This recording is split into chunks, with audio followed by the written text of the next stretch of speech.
It's Friday, the 23rd of September. This is a Politics Live special, as the Chancellor prepares to unveil a huge programme of tax cuts and hails what he calls a new era.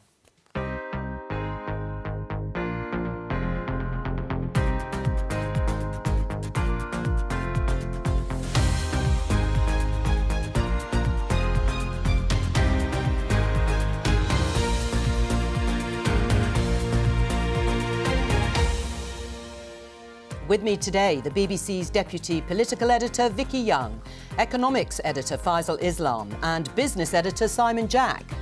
Today, a new economic approach. The Chancellor, Kwasi Kwarteng, promises to break what he calls the vicious cycle of stagnation. It could be the biggest tax-cutting agenda since Nigel Lawson's budget of 1988. Growth is so important, not least so that the trajectory of our economy outstrips that of inflation.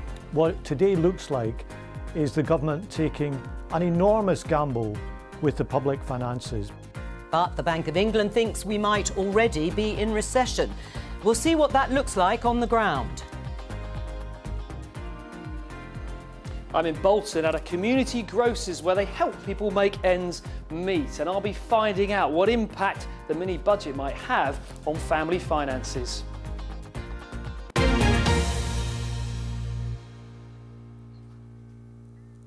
There's plenty to discuss. We are expecting the Chancellor, Kwasi Kwarteng, to get to his feet in about half an hour's time. We don't know exactly how long he is going to speak for. We're told it's about 30 minutes. He's got a lot to pack in that half an hour because it's been dubbed a mini-budget. But if you look at some of the front pages or you've been listening to programmes like Politics Live, you'll know it's anything but.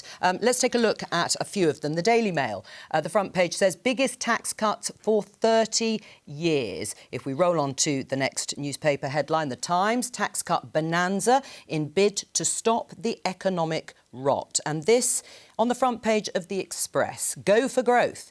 Big tax cuts to herald new era. Well, let's open with our guests here and experts in the studio. Vicki, it is going to be something pretty major and significant, isn't it? Yeah, it is. One senior civil servant said to me it's going to be jaw-dropping compared to what we've seen in the past. And I think there's a very interesting point here about Liz Truss in particular as Prime Minister coming in, of course, a Conservative government. We've had that for a number of years, but it is going to be a marked change. And one of her friends said to me, she quite likes shocking people. She quite likes surprising people. That's her personality. Yeah, and I think that the question today is how radical, if you want to use that word, are she and the Chancellor going to be in their approach? How far are they going to go? Now, as you say, we've heard about quite a few of the measures already. There's a suggestion there might be more than that on things like stamp duty, for example, on things like income tax. But it's a definite change in direction. She has actually explicitly said, I will do things and I don't care if it's unpopular, which is fine to say when you're starting out. Now, of course, that might change. And also don't forget, really, she's a Prime Minister in a rush. 2 years until the next general election. She wants to get things done. And people who have said about how she's come into government, of course, the death of the Queen did change how things happened. But she has come in, her team has come in, and they've set out a clear plan, and they want to do it. Of course, whether it works or not is the big question. Right, well, of course, delivery is everything when it comes to both politics and economics. But on that question, is it a new economic era? Because, of course, opposition parties are very keen to say, rightly, it's been a Conservative government of one shape or another since 2010. Will the politics, do you think, sort of survive, even if the economics are shaky in this case? It's extraordinary language. We have been briefed, the Chancellor's going to say just in a few moments' time that we've been in a vicious cycle of stagnation. You know, not just that growth's been a bit, disappointing, a vicious cycle of stagnation, when, of course, the Conservatives have been in office for 12 years. And it goes to the heart of one of the issues here that we kind of have to unpack, which is everything, the answer to everything, including the huge increase in growth that may or may not be detailed but will be there, is growth. They'll say, growth, we're going to grow, it's OK, we're going to grow the economy. Everybody wants to grow the economy, and saying growth is not a growth strategy. Tax cuts could help towards a growth strategy, definitely. So certain types of tax cuts help more than others. But if you're trying to grow by 2.5%, and let's not forget that the Office of Budget Responsibility cut the trend growth rate very recently. Why? partly because of government policy, because the workforce is declining. So the latest development we have on growth is that it's lower than we thought, partly because of government policy. That piece of government policy, not on the agenda, right? You go to any high street, you go to any business, and they will say, well, we're short of staff, OK? That's the first thing. Probably not tax cuts first. So what's the growth strategy? And then I think the really big thing for Kwasi Kwarteng, for any Chancellor, at their first statement is, this is your chance to earn your fiscal credibility. Very difficult to earn, very easy to lose. Doesn't seem necessarily to be prioritising that at this event. Businesses will be relieved that there's help to pay for their energy bills, their rising energy bills. We know there's going to be this big intervention. That's one side of it, if you like. They're big figures, 100 to 150 billion pounds. The tax cuts that we've just heard from Faisal there. Businesses will be expected to go for that growth and invest, won't they? This is a big gamble to, cut taxes, increase spending at a time when, the debt is rising and the interest on that debt. This is a gamble that will only really pay off if businesses invest. So you've got this corporation tax cut, they're basically rolling back, not going to go ahead with it in April. Yes, reversing the ride. But if you look at the last 10 years and the last 12 years, you've had government policy trying to reduce corporation tax all the way down from 28% to 19% where it is now. And as Rishi Sunak said during the hustings, that experiment, business investment did not appreciably increase during that period. And a lot of businesses I speak to say they're in survival mode. They'll be lucky if there is a profit to tax. So tax cuts on corporations aren't enough. There is universal approval of getting rid of the national insurance tax on employers and employees. The employers thought that was a tax on jobs. But on the investment side, you talked about the energy bills, that'll get us through to winter. That is due to fall away at the end of March with no real detail on who will be supported beyond that. It is a lot to ask of a business to say, get in there, invest, when basically that energy price support may evaporate come April. All right. Well, of course, the backdrop to this, as we can see in some of the other paper headlines here in The Guardian, economy in recession, says the Bank of England, as Kwarteng unveils mini budget. And this is the Eye, which has millions face mortgage hike as UK heads into recession. So the Monetary Policy Committee yesterday saying that they think that the UK is already in recession. This is the economic backdrop when you look at the figures of interest rates going up, the bank base rate going up to 2.25%, the highest in 14 years. Inflation is still soaring. All right, it came down a tiny bit, but it's sort of around the 10%. That's going to make it pretty difficult, isn't it? Yes, that's a set of constraints in any event. The extent to which this government, this Chancellor's Treasury, feel constrained by sets of rules and what the Office of Budget Responsibility may or may not say. They're obviously not reporting today. Well, that's up for grabs. We're going to find out. People are waiting to hear from the Chancellor about how kind of seriously he takes these types of things. But the backdrop is problematic. Interest rates going up, not just interest rates set by the Bank of England, but interest rates in the market that they charge to our government to borrow money. And so if you think about it, we're going to go on this big borrowing kind of splurge, frankly, and yet we're doing that now when interest rates are 4% and didn't do it 2 years ago when they were 0.5%. This is... And so the question is, what happens to that interest rate when the borrowing kind of crystallises and we get the actual numbers? All right, just very briefly, Vicky, because I just want to show everybody this picture of Kwasi Kwarteng and Liz Truss, the Prime Minister, sitting in the Cabinet room there with her Chancellor. They are singing very much from the same hymn sheet, aren't they? And it sounds silly to say this, it helps a lot, doesn't it? Yeah. Because you think about the years where there were tensions between Chancellor and Number 10, you're not going to have that here. They have always been on the same page when it comes to these things. They are free marketeers. Now, of course, I do understand that it looks like a contradiction. They're about to do a massive intervention. And there he is, in fact, Kwasi Kwarteng, leaving out, Number 11, heading to the Commons. He's going to stand up in about 20 minutes' time. But yes, Vicky. But their argument would be, look, the government will intervene when things are really difficult. So, for example, COVID pandemic or when it's an energy crisis. But the rest of the time, they want to keep out. So they would argue that it is a coherent strategy which sticks by their idea that the state should be smaller, but they will use money and they will borrow to do it when it is required to help people. We're going to go to Bolton, actually, and go over to Mark Ashdown, who is there in a community grocer, talking to people about what they want to hear. Mark, over to you. Yes, morning to you. Well, this is set up like a normal shop, really. The idea is you pay a £5 yearly membership fee. For that, you get a shop, £4 at a time, but you get about £25 worth of goods. So much more affordable, much more for your money. You also get access to other services as well. Well, let's have a chat with Faye, who makes use of this here. Morning, Faye. Just tell us, how important is this for you in your sort of weekly shop? It's really important. I'm on universal credit, so obviously money's tight at the moment and getting tighter. So to be able to come here and to be able to spread out that money is a godsend for me and my family. What have you noticed recently about prices? They've just gone up so much. What used to be a weekly shop for me has gone up by £20–30. So that I would have been saving for Christmas and now being spent on essentials. We've heard rumblings about tightening of universal credit. Now, you are on a universal credit, aren't you? Yeah. So how does that fill you with dread? I'm absolutely filled with dread. I'm dreading Christmas as it is. I'm dreading all the energy prices that are going to be rising, but to now know there might be a few, squeezes on universal credit as well. And I am looking for work, but if it's part-time, how does that affect it with being on a benefit? I'm desperate at the moment. I'm really worried, yeah. All right, well, listen, thank you very much indeed for joining us. Let's bring in Andy here, who is the Chief Executive of this Community Grocers. Now, you've got 18 of these across the country. Just talk us through how they work. Well, yeah, members, as you said, members join for £5, and obviously if they haven't got £5, we'll sort them out, free membership, and then they can do 3 weekly shops for £4.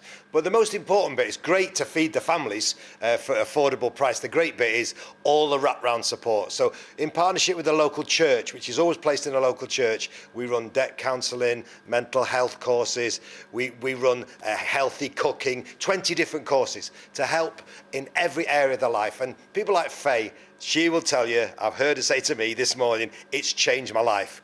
Somewhere I was in a desperate situation, didn't know how I was going to pay my bills, didn't know how I was going to feed my family, and some hope's come. And you come in, people are often at the till in tears, and we hear more and more heartbreaking stories about families who parents are missing meals to feed the kids. They're dreading this winter. It's a decision between heating and eating, and that's in the UK in 2022, and it's only going to get worse. You talk about hope there. I mean, the budget, the government are hoping that is going to bring some hope. What kind of impact do you think some of these things are going to make, like national insurance, that type of thing? Well, the real fear is, yes, it's a trickle-down budget. Sometime in the future, we may see a benefit if all goes well. But the poor need help right now. Families need a lot more help. And the national insurance, particularly, that's going to benefit. To be honest, me, I earn an OK salary. I'm going to do well out of that. Faye on universal credit, or people who are struggling like mad at the moment, it's a few pence a week. And so we need to, I believe, target more towards the families who are in desperate need right now. OK, well, listen, thank you very much, Andy. And they are talking, of course, about, well, the point of this budget is to grow the economy. Let's bring in Dave, who's a local businessman.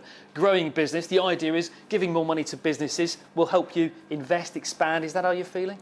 Absolutely. For 34 years, we've been supplying technology that matters, IT and audiovisual, into schools, hospitals and universities. We know that investing in technology now, with the right training, drives efficiencies and produces long-term savings for those organisations. We are actively recruiting at the moment. Anything that will help us recruit is very, very welcome. Is this going to make a difference? When you sort of look at this, national insurance, VAT cuts, that sort of thing, is that going to suddenly make you change your mind, make different decisions, expand, let's say? As a business, not specifically, no. We've been going for 34 years. We've had the ups and downs of the economic cycle. Whoever's in power, doesn't matter. We've got through it. I think most small, medium businesses in the country have weathered the storms and we get on with it. However, our biggest asset are our colleagues, our staff. If this budget can help them with, obviously, national insurance, with the fuel bills, that is a massive godsend to us. If our staff can pay the bills over the winter, they're very well paid. But you know what? I was speaking to someone on the way in this morning. He's got a lady that works for him. She's 40 years old, a single mum. She's struggling on £40,000 a year.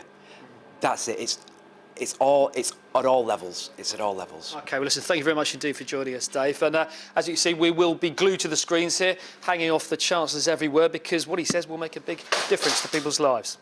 Thank you very much, Mark, there in Bolton with his guests. Listening to some of the words that were being used there, Vicki, I am, worried about the winter. And I have at times felt desperate. That was perhaps until the government actually said it was going to step in and help people pay energy bills. They are still going to be considerably higher than they might have been.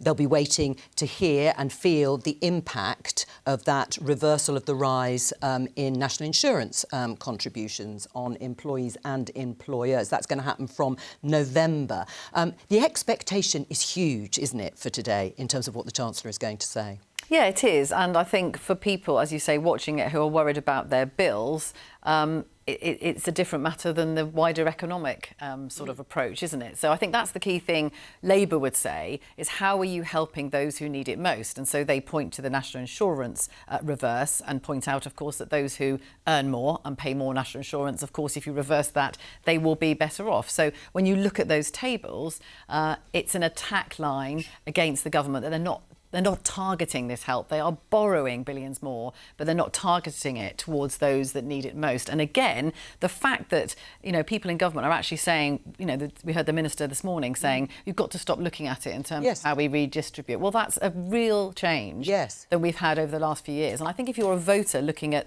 going back to austerity under George Osborne, things have changed, haven't they? There it was like, we've got to show how we're going to pay for all of this. Everything has to be shown, otherwise we won't be trusted. Well, that's gone out the window in terms of today. They're not, as you say, even coming up with the figures to show that. They're talking about sort of vaguely getting debt down in the medium term, whatever that means, but they're not going to go into the kind of detail we had under previous Conservative administrations. Right, I'm going to come to both Simon and Faisal in just a moment, but we can talk to our guests and put some of those issues to both of them by talking to the Conservative MP, Helen Whately, who was in the Treasury as a minister up until July this year. Her boss was Rishi Sunak, the former Chancellor, and the Labour MP, Angela Eagle, who sits on the Treasury Select Committee. Welcome to both of you. Helen, the Chancellor has said repeatedly, and Treasury ministers, that this is a programme for growth. But the Bank of England has already said we're probably in recession. That's happened on your party's watch. People are most likely going to be worse off this winter under this government, aren't they? Well, the backdrop to where we are today is a really difficult times that we've had over the last few years. Clearly, we had the pandemic that hit the economy really hard. We helped people through that. We had the furlough scheme support to businesses.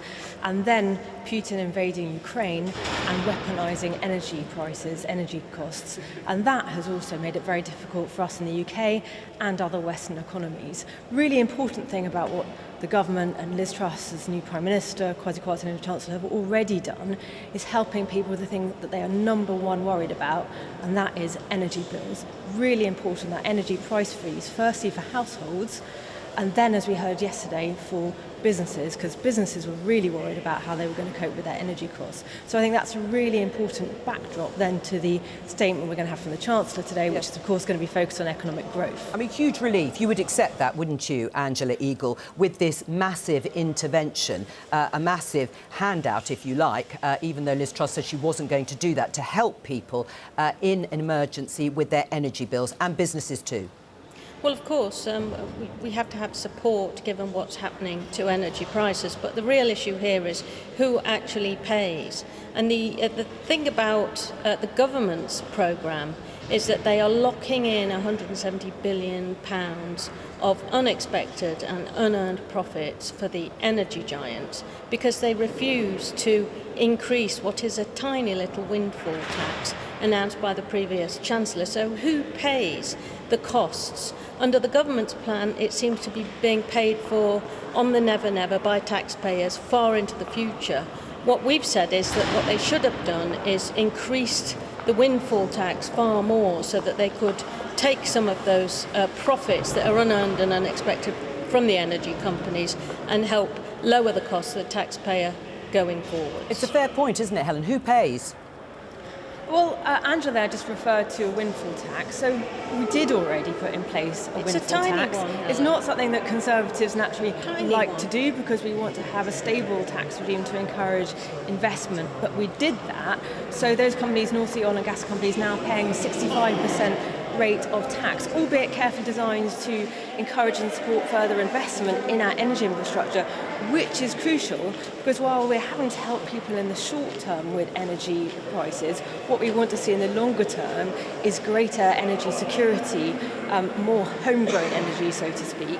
And for that, we need investment in our energy infrastructure. So we want to encourage and support investment. And overall, you know, the country, after 12, encourage and support economic growth. Helen, you're now going to be voting to take away taxes that you all voted to put on a year ago. There's nothing consistent about this government's economic policy except that it's led to very low levels of growth, less than 1% for 12 years they've been in power, the lowest in the G7 of advanced countries, the second lowest in the G20, only with Russia lower. And yet what we've got here is a government that's trying to pretend it's only been in office for 2 weeks, and it's going to reverse a vast amount of the things that you, when you were in the Treasury, got the rest of your colleagues to vote for. It's nonsense. You went back 12 years. In fact, one reason why we've been able to support people through the pandemic and things like the furlough scheme, and in fact, again, have the strength of finances to be able to support people with the current energy prices, is because of the actions taken by Conservative-led government, with George Osborne as Chancellor, David Cameron as Prime Minister back in 2010 to 2015, which actually put the country's finances So you mean the austerity cuts that destroyed the place. NHS and left us wide open to the problems of a pandemic? We have and today, Helen, today we are going to get £50 billion of unfunded tax cuts. All right, hang on, don't talk. Helen is right, don't talk over each other. But just to push the point a little bit, Helen, it is true that some of the key policies that your former boss put in place are going to be reversed. Surely you can't be happy with that. You didn't support those policies at the time. You supported your former boss, Rishi Sunak, who put in place the rise in national insurance and a rise in corporation tax, neither of which are going to happen. Clearly, I've thought about that. I mean, one thing, and particularly on the national insurance rise, at the point at which that was announced, I was actually Social Care Minister leading the work on those social care reforms. What really mattered to me then was to see that we were going to get the funding needed both for the cap and care costs of people and to invest in improving the quality and the supply of social care. So the really important thing is that funding going through to social care, and the Prime Minister has said she is going to continue to have that funding go to social care and the NHS. Now, what I will be listening myself to hear from the Chancellor today is about his commitment to fiscal responsibility and over the long term bringing the country's debt down. As a Conservative, that's what I want to see. I know that's what he will want to see. There's a matter of timing here and reflecting some of the difficult times. You know, if we had a Chancellor I am going to myself listening out to hear about fiscally... that path to making sure that over the longer term we clearly need to have sound management. Listen, if we had a Chancellor who was really worried and anxious to be fiscally responsible, then we would have an OBR report today which would demonstrate how the government were going to pay for the £50 billion of unfunded tax cuts, the 150 plus billion pounds. Well, hang on, Angela, on that, you are right about the scrutiny. You're right about the scrutiny. Absolutely. We're not going to get those independent forecasts. I get that. Yeah, I get that. But in terms of the borrowing, you talk about the windfall tax, and it could raise anything from 8 billion and at best 20 billion, let's say. But that's nothing like the amount that the government is going to borrow. Labour would have to borrow tens of billions of pounds in a very similar style because you're not going to raise it through a windfall tax. You accept that? Listen, we've said that we would make a windfall tax take more of the But not 150 billion more. Of course not. And with things like a cost of living crisis, you have to step in. But I'm now talking about the political choice that the Chancellor has made now, against everything that Helen was doing when she was in the Treasury, to have £50 billion, if we're to believe the leaks today, of unfunded tax cuts. Now, the Chancellor asserts, with absolutely no evidence whatsoever, that giving tax cuts to the already well-off is going to stimulate growth. Well, it isn't. The IMF say it doesn't do it. There's no evidence anywhere in the world that this stimulates growth. It's just old-fashioned ideological obsessions. All right, well, with small state. We're going to and low find tax, out, and it'll end in tears. All right, well, that's your prediction. Helen's shaking her head there. I'm afraid that's all we've got time for. Thank you to both of you. You'll want to take your seats, I'm sure, in the Commons chamber, because Kwasi Kwarteng will be getting up in about 5 minutes' time. Faisal, a few things to unpack. Let's talk about the borrowing, the break with Conservative orthodoxy. I mean, you will remember David Cameron, certainly during those years of the coalition years, saying it was irresponsible to max out on the credit card, to borrow vast sums of money, and there was no money left. What's changed? Well, the Prime Minister's changed, the Chancellor's changed, and the sort of philosophy seems to have changed. Yes. I mean, we're yet to find out. I mean, we're still in this uncertain period where let's see what the Chancellor says, let's see how hard his commitment is to fiscal prudence, but it's certainly not the emphasis today. Let's show you this chart. Well, this is from March. So this is from March, and the Office for Budget set of Office of Budget Responsibility forecasts for borrowing in each financial year, and you'll see it was going down. That was a key output that Rishi Sunak, then Chancellor, wanted. Still a decent amount, 99 billion, but going down. And essentially, that also led to debt going down. That's when you add up all the borrowings. And so that met the rules that Rishi Sunak set only in January. Okay? Yes. Now, this is what the IFS, remember, we're not getting Institute for an Fiscal official Studies. OBR report. They did the numbers. I mean, look. Now, that first one includes, the first two bars there, light blue bars, do include the energy bailout, some assessment of that.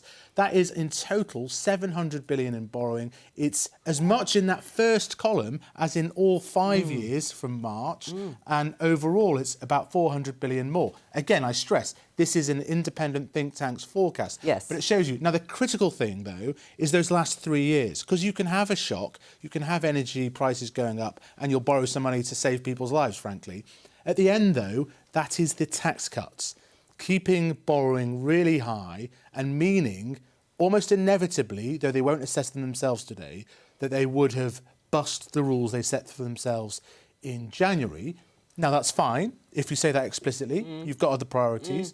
But that's what that chart means. All right. In terms of businesses, as we were talking about before, the bailout, if you like, could save thousands of businesses from going to the wall. For how long? If you're thinking, am I going to sign a 2-year lease on my premises and that support gets taken away in 6 months, is that enough time to plan? Just a couple of other ones. Fracking, the ban on fracking being lifted. If I could just quote Kwasi Kwarteng from March of this year, no amount of shale gas from wells across rural England will be enough to lower European prices anytime soon. With the best will in the world, private companies are not going to sell the shale gas they produce to UK consumers below the market price. That'll be an eye-catching one.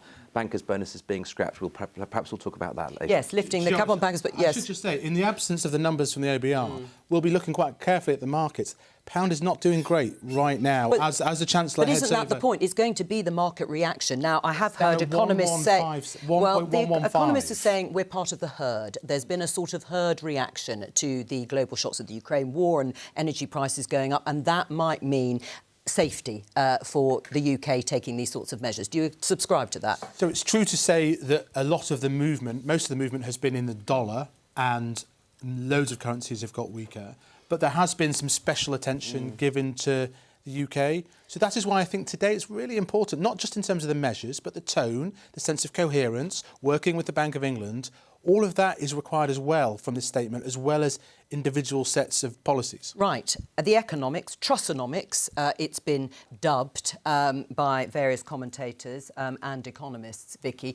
This issue of redistribution, that was a very eye-catching phrase when Liz Truss said we shouldn't look at everything through the lens of redistribution. And it is true to say the reversal of the national insurance rise will benefit those people who are better off. Does that not matter politically anymore? Well, she says that it doesn't, and she's hoping that it doesn't, and she has specifically said, I'm prepared to take unpopular decisions. Now, that's fine when you're 2 years from an election. You know, how you feel about that on the eve of an election is another matter. Her argument is it's about you know, she talks about the size of the pie, doesn't she? Growing the economy. If you grow the economy, that helps everybody. It means people pay more taxes eventually on their earnings, and it means you then have money for public services. And we haven't even mentioned the NHS here.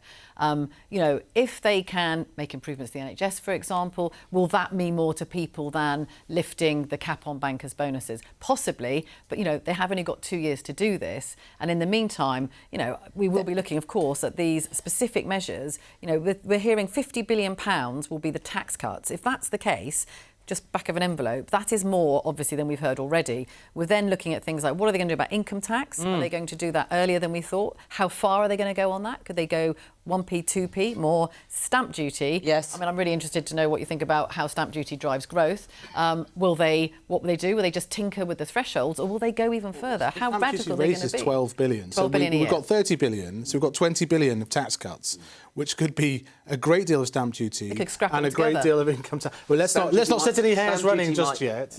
Stamp duty might even itself out because there's been a huge lull in activity, and the idea is if you cut stamp duty, you get more activity, so actually that might pay for itself. But at the same time, the Bank of England's raising interest rates. Well, now, can I come to this? Because if we go back to sort of first principles, what is the message to households and consumers? If the Bank of England is being told off for not reining in inflation, and it puts up interest rates to make mortgages probably more expensive at 2.25%, are people being told to not spend, dampen down demand? Or if they're getting tax cuts and they're able to keep more of their income and the government's going to step out of the way, no, we want you to spend. Which is it?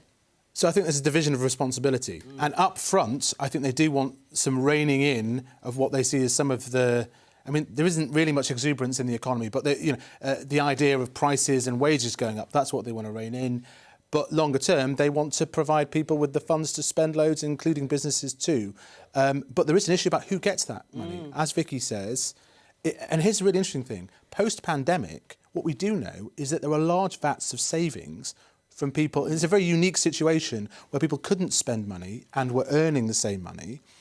And those are the same people that will actually get the most benefit from the national insurance cut. Some of those same people will also find their bonuses enhanced as a result of some of the announcements today. So it is a very clear, they haven't targeted this at everybody. This is designed to kind of boost investment and the economy, but it's a very different strategy to the one that we saw from Boris Johnson, which is incredible. It's the same set of MPs. Yes. Very different set of strategies.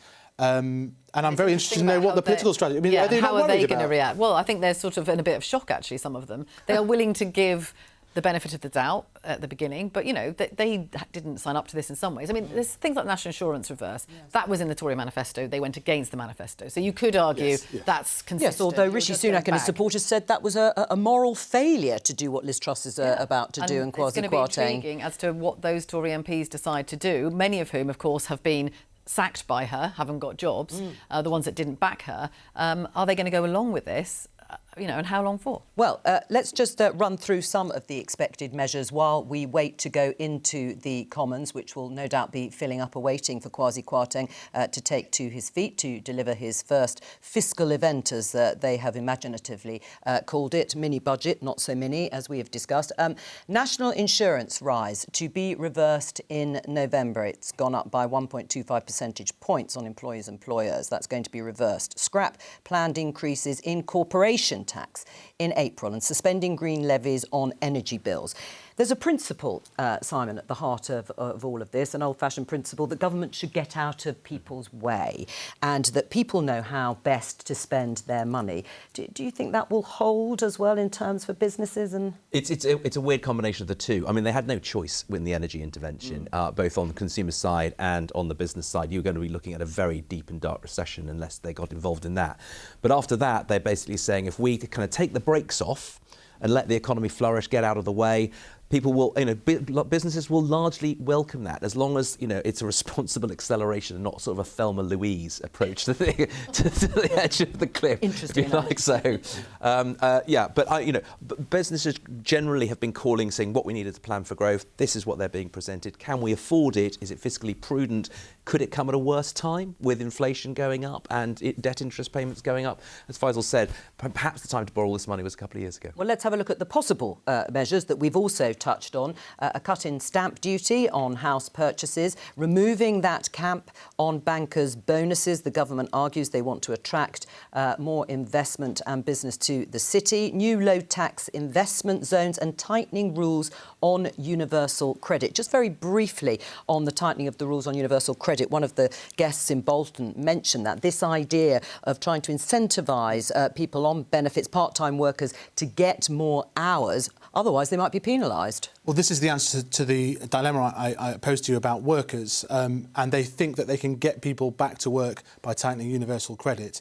That's their answer to that. The low-tax investment zones is very interesting in terms of shaking up entrenched patterns of poverty and underdevelopment. So that's also a very interesting policy, and some Labour localities are interested in that. Let's go into the House for Kwasi Kwarteng. Thank you, Mr. Speaker. And, Mr. Speaker, let me start directly with the issue most worrying the British people today, the cost of energy. People will have seen the horrors of Putin's illegal invasion of Ukraine. They will have heard reports that their already expensive energy bills could reach as high as £6,500 next year. Mr. Speaker, we were never going to let this happen.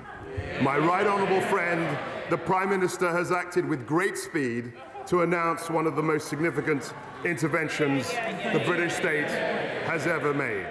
People need to know that help is coming, and help is indeed coming. We're taking 3 steps to support families and businesses with the cost of energy. Firstly, to help households, the energy price guarantee will limit the unit price that consumers pay for electricity and gas. This means that for the next 2 years, the typical annual household bill will be £2,500. For a typical household, that is a saving of at least £1,000 a year based on current prices. We are continuing our existing plans to give all households £400 off bills this winter. So taken together, Mr. Speaker, we are cutting everyone's energy bills by an expected £1,400 this year, and millions of the most vulnerable households will receive additional payments, taking their total savings this year to £2,200. Secondly, as well as helping people, we need to support the businesses who employ them. The Energy Bill Relief Scheme will reduce wholesale gas and electricity prices for all UK businesses, charities and the public sector, such as schools and hospitals. This will provide a price guarantee equivalent to the one provided for households for all businesses across the country. Thirdly, energy prices are extremely volatile, rising and falling erratically every hour. This creates real risks to energy firms who are otherwise viable businesses. Those firms help supply the essential energy needed by households and businesses. So to support the market, we are announcing the Energy Markets Financing Scheme. Delivered with the Bank of England, this scheme will provide a 100% guarantee for commercial banks to offer emergency liquidity to energy traders. Mr. Speaker, the consensus amongst independent forecasters is that the government's energy plan will reduce peak inflation by around 5 percentage points. It will reduce the cost of servicing index-linked government debt and lower wider cost of living pressures. And it will help millions of people and businesses right across the country with the cost of energy. Let no one doubt, Mr. Speaker, that during the worst energy crisis in generations, this government is on the side of the British people. The Bank of England are taking further steps to control inflation, acting again only yesterday. And I can assure the House that this government considers the Bank of England's independence to be sacrosanct. And we remain closely coordinated with the Governor and myself, speaking twice a week.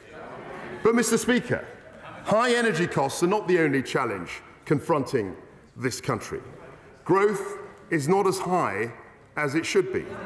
This has made it harder to pay for public services, requiring taxes to rise. In turn, higher taxes on capital, higher taxes on labour have lowered returns on investment and work, reducing economic incentives and hampering growth still further. This cycle has led to the tax burden being forecast to reach the highest levels since the late 1940s. before even Her late Majesty acceded to the throne. We are determined, Mr. Speaker, to break that cycle. We need a new approach for a new era, focused on growth. Our aim over the medium term is to reach a trend rate of growth of 2.5%. And our plan, Mr. Speaker, is to expand the supply side of the economy through tax incentives and reform. That is how we will deliver higher wages, greater opportunities, and crucially, Mr. Speaker, fund public services now and into the future. That is how we will compete successfully with dynamic economies around the world. And that is how, Mr. Speaker, we will turn this vicious cycle of stagnation into a virtuous cycle of growth. So, as a government, we will focus on growth, even where that means taking difficult decisions. Now, none of this is going to happen overnight, but today we are publishing our growth plan. Today we are publishing our growth plan that sets out a new approach for this new era, built around three central priorities: reforming the supply side of the economy, maintaining a responsible approach to public finance, and cutting taxes to boost growth. Mr. Speaker, the UK today has the second lowest debt to GDP ratio of any G7 country. In due course, we will publish a medium-term fiscal plan setting out our responsible fiscal approach more fully, including how we plan to reduce debt as a percentage of GDP over the medium term. And the OBR, Mr. Speaker, will publish a full economic and fiscal forecast before the end of the year, with a second to follow in the new year. Fiscal responsibility remains essential for economic confidence, and it is a path we are committed to. Today, we are publishing costings of all the measures the government has taken, and those costings will be incorporated into the OBR's forecast in the usual way. The House should note that the estimated costs of our energy plans are particularly uncertain, given volatile energy prices, but based on recent prices, the total cost of the energy package for the 6 months from October is expected to be around £60 billion. We expect the cost to come down as we negotiate new long-term energy contracts with suppliers. And in the context of a global energy crisis, Mr. Speaker, it is entirely appropriate for the government to use our borrowing powers to fund temporary measures in order to support families and businesses. That's exactly what we did during the COVID-19 pandemic. A sizable intervention was right then, and it is right now. The price, the heavy price of inaction, would have been far greater than the cost of these schemes. Mr. Speaker, we are at the beginning of a new era, and as we contemplate, that's right, a new era,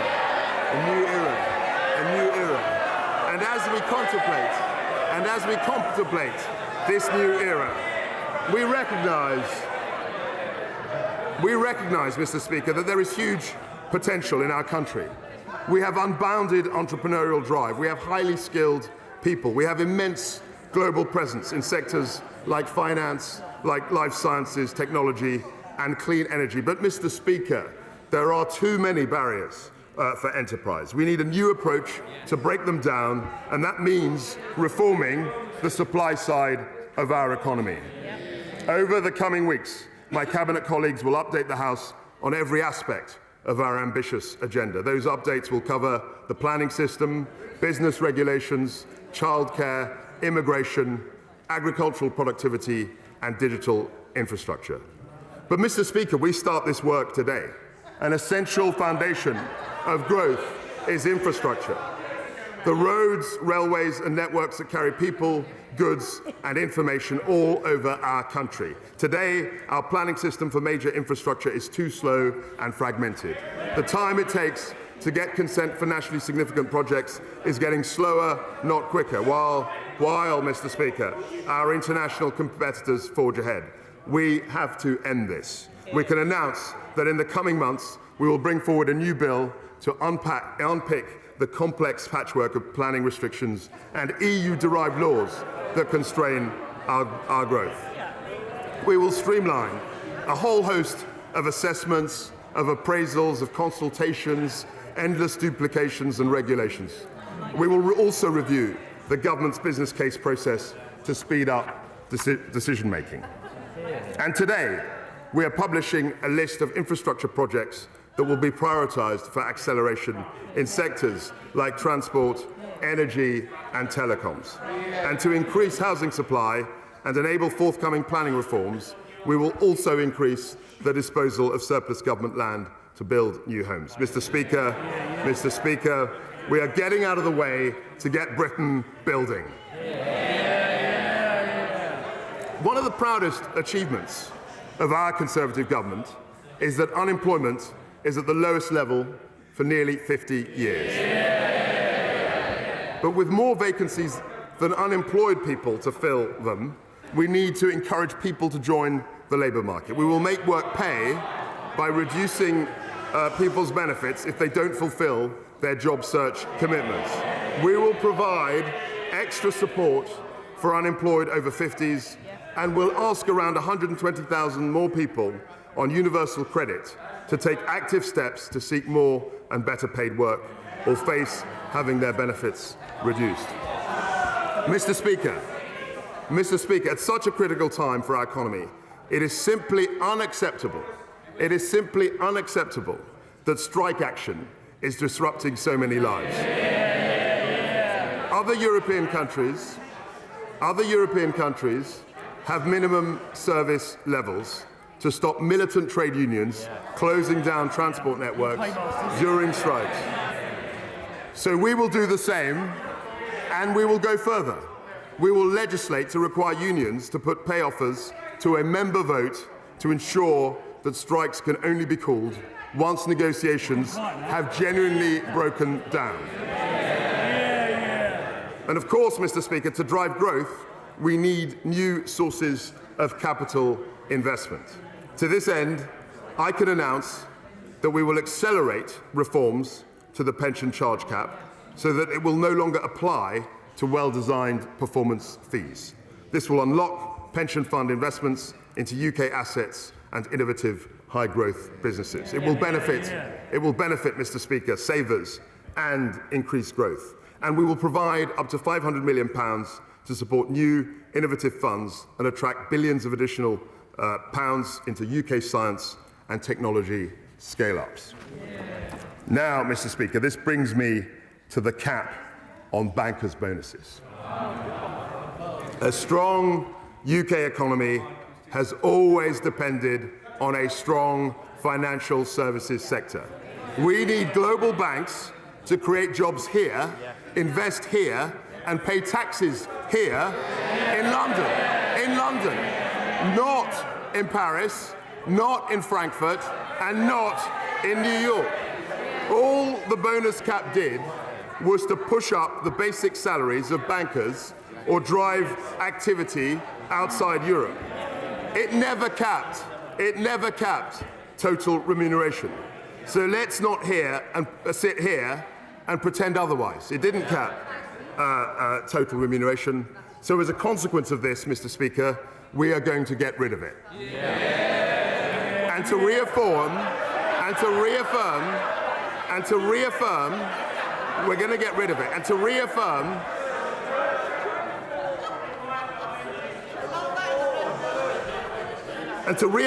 the UK's status as the world's financial services centre, I will set out an ambitious package of regulatory reforms later in the autumn. But, Mr. Speaker, to support growth right across the country, we need to go further with targeted action in local areas. So today, I can announce the creation of new investment zones. We will liberalise planning rules in specified agreed sites, releasing land and accelerating development. And, Mr. Speaker, we will cut taxes. For businesses in designated tax sites for 10 years, there will be accelerated tax reliefs for structures and buildings and 100% tax relief on qualifying investments in plants and machinery. On purchases of land and buildings for commercial or new residential development, there will be no stamp duty to pay whatsoever. On newly occupied business premises, there will be no business rates to pay whatsoever. And if a business hires a new employee in the tax site, then on the first £50,000 they earn, the employer will pay no national insurance whatsoever. That is an unprecedented set of tax incentives for business, Mr. Speaker, to invest, to build, and to create jobs right across the country. I can confirm to the House that we're in early discussions with nearly 40 places like Tees Valley, the West Midlands, Norfolk, and the west of England to establish investment zones. And we'll work with the developed administrations and local partners to make sure that Scotland, Wales, and Northern Ireland will also benefit if they are willing to do so. If we really want to level up, Mr. Speaker, we have to unleash the power of the private sector. And now, Mr. Speaker, we come to tax, central to solving the riddle of growth. The tax system is not simply about raising revenue for public services, vitally important though that is. Tax determines the incentives across our whole economy. And we believe that high taxes reduce incentives to work, they deter investment, and they hinder enterprise. As my right honourable friend, the Prime Minister, has said, we will review the tax system to make it simpler, more dynamic, and fairer for families, and we're taking that first step today. Mr. Speaker, the interests of businesses are not separate from the interests of individuals and families. In fact, it is businesses that employ most people in this country. It is businesses that invest in the products and services we rely on. Every additional tax on business is ultimately passed through to families through higher prices, lower pay, or lower returns on savings. So I can therefore confirm that next year's planned increase in corporation tax will be cancelled. The corporation tax rate will not rise to 25%. It will remain at 19%, and we will have the lowest rate of corporation tax in the G20. This will plough almost £19 billion a year back into the economy. That's £19 billion for businesses to reinvest, create jobs, raise wages, or pay the dividends that support our pensions. I've already taken steps elsewhere in this statement to support financial services, so the bank surcharge will remain at 8%. But, Mr. Speaker, we will do more to encourage private investment. The annual investment allowance, which gives 100% tax relief on investments in plant and machinery, will not fall to £200,000 as planned. It will remain at £1 million, and it will do so permanently. Our duty, Mr. Speaker, is to make the UK one of the most competitive economies in the world. And we are delivering. We will deliver on this. Mr. Speaker, we want this country to be an entrepreneurial, share-owning democracy. The Enterprise Investment Scheme, the Venture Capital Trust, we will extend beyond 2025. The Seed Enterprise Investment Scheme, company share option plans, we will increase the limits to make them more generous. Crucial steps on the road to making this a nation of entrepreneurs. For the tax system to favour growth, Mr. Speaker, it needs to be much simpler. I'm hugely grateful to the Office of Tax Simplification for everything they have achieved since 2010. But instead of a single arm's-length body, which is separate from the Treasury and HMRC, we need to embed tax simplification into the heart of government. That is why, Mr. Speaker, I have decided to wind down the Office of Tax Simplification and mandated every one of my tax officials to focus on simplifying our tax code. To achieve a simpler system, I will start by removing unnecessary costs for business. Firstly, we will automatically sunset EU regulations by December 2023, requiring departments to review, replace or repeal retained EU law. This will reduce burdens on business, improve growth and restore the primacy of UK legislation. Mr. Speaker, we can also simplify the IR35 rules, and we will. In practice, reforms to off-payroll working have added unnecessary complexity and cost for many businesses. So, as promised by my right honourable friend, the Prime Minister, we will repeal the 2017 and 2021 reforms. Of course, we will continue to keep compliance closely under review.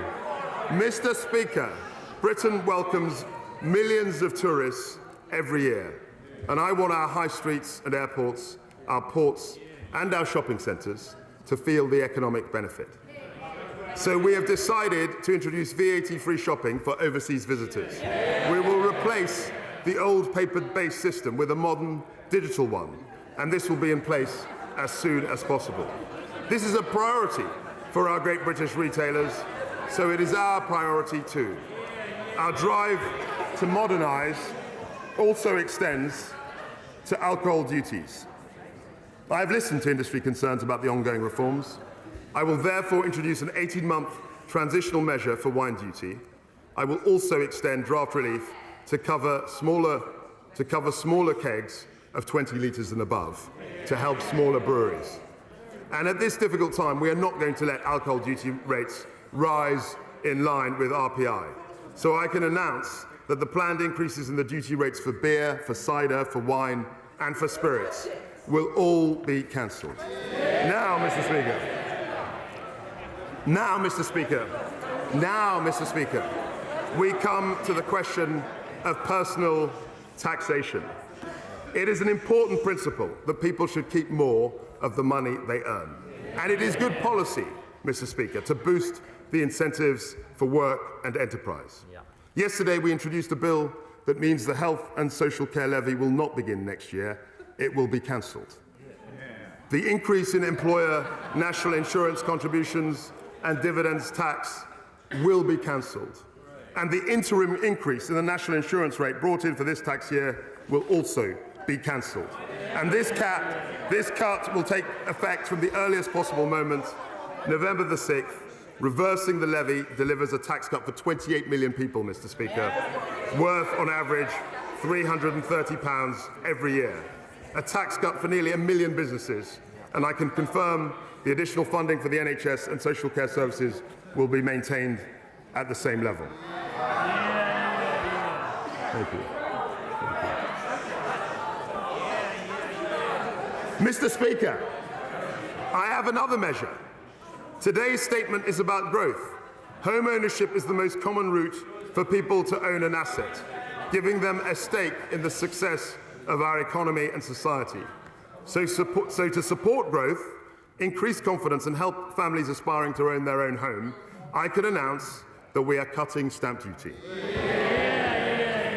In the current system, there is no stamp duty to pay on the first £125,000 of a property's value. We are doubling that to £250,000. First-time buyers currently pay no stamp duty on the first £300,000. We're increasing that threshold as well to £425,000. And we're going to increase the value of the property on which first-time buyers can claim relief from £500,000 to £625,000. The steps we've taken today mean that 200,000 more people will be taken out of paying stamp duty altogether. This is a permanent cut, Mr. Speaker, to stamp duty effective from today. I have another measure, Mr. Speaker. I have another measure. High tax rates damage Britain's competitiveness. They reduce the incentive to work, to invest, and to start a business. And the higher the tax, the more ways people seek to avoid them, or work elsewhere, or simply work less, rather than putting their time and effort to more creative and productive ends. Take the additional rate of income tax. At 45%, it is currently higher than the headline top rate in G7 countries like the US and Italy. And it is even higher than social democracies like Norway. But I'm not going to cut the additional rate of tax today, Mr. Speaker. I'm going to abolish it altogether. From April the 23rd, we will have a single higher rate of income tax of 40%. This will simplify the tax system and make Britain more competitive. It will reward enterprise and work. It will incentivise growth. It will benefit the whole economy and the whole country. And Mr. Speaker,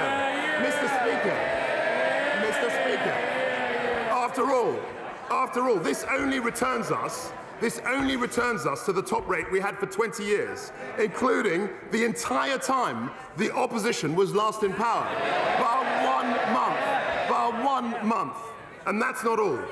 I can announce today that we will cut the basic rate of income tax to 19 pence in April 2023, 1 year early. That means a tax cut for over 31 million people in just a few months' time. This means that we will have one of the most competitive and pro-growth income tax systems in the world. Mr. Speaker, for too long in this country, we've indulged in a fight over redistribution. Now we need to focus on growth, not just how we tax and spend. We won't apologise for managing the economy in a way that increases prosperity and living standards. Our entire focus is on making Britain more globally competitive, not losing out to our competitors abroad. The Prime Minister promised that we would be a tax-cutting government. Today, we have cut stamp duty, we have allowed businesses to keep more of their own money to invest, to innovate and to grow. We have cut income tax and national insurance for millions of workers. We are securing our place in a fiercely competitive global economy with lower rates of corporation tax and lower rates of personal tax. We promised to prioritise growth, Mr. Speaker. We promised a new approach for a new era. We promised to release the enormous potential of this country. Our growth plan has delivered all those promises and more, Mr. Speaker, and I commend it to the House.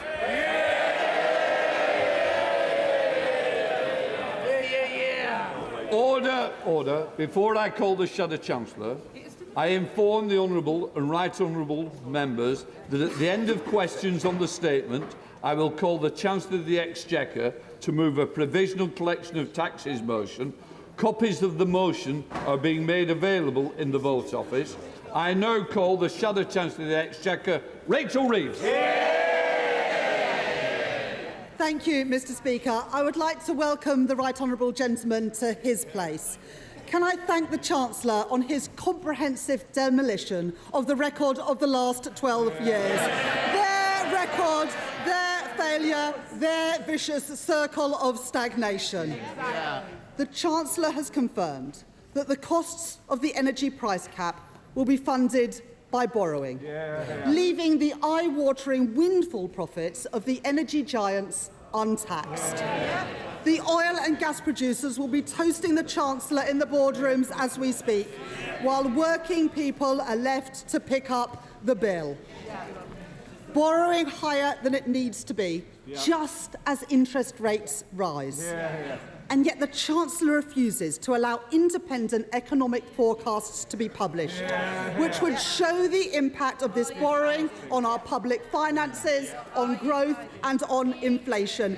It is a budget without figures, a menu without prices. Speaker, what has the Chancellor got to hide?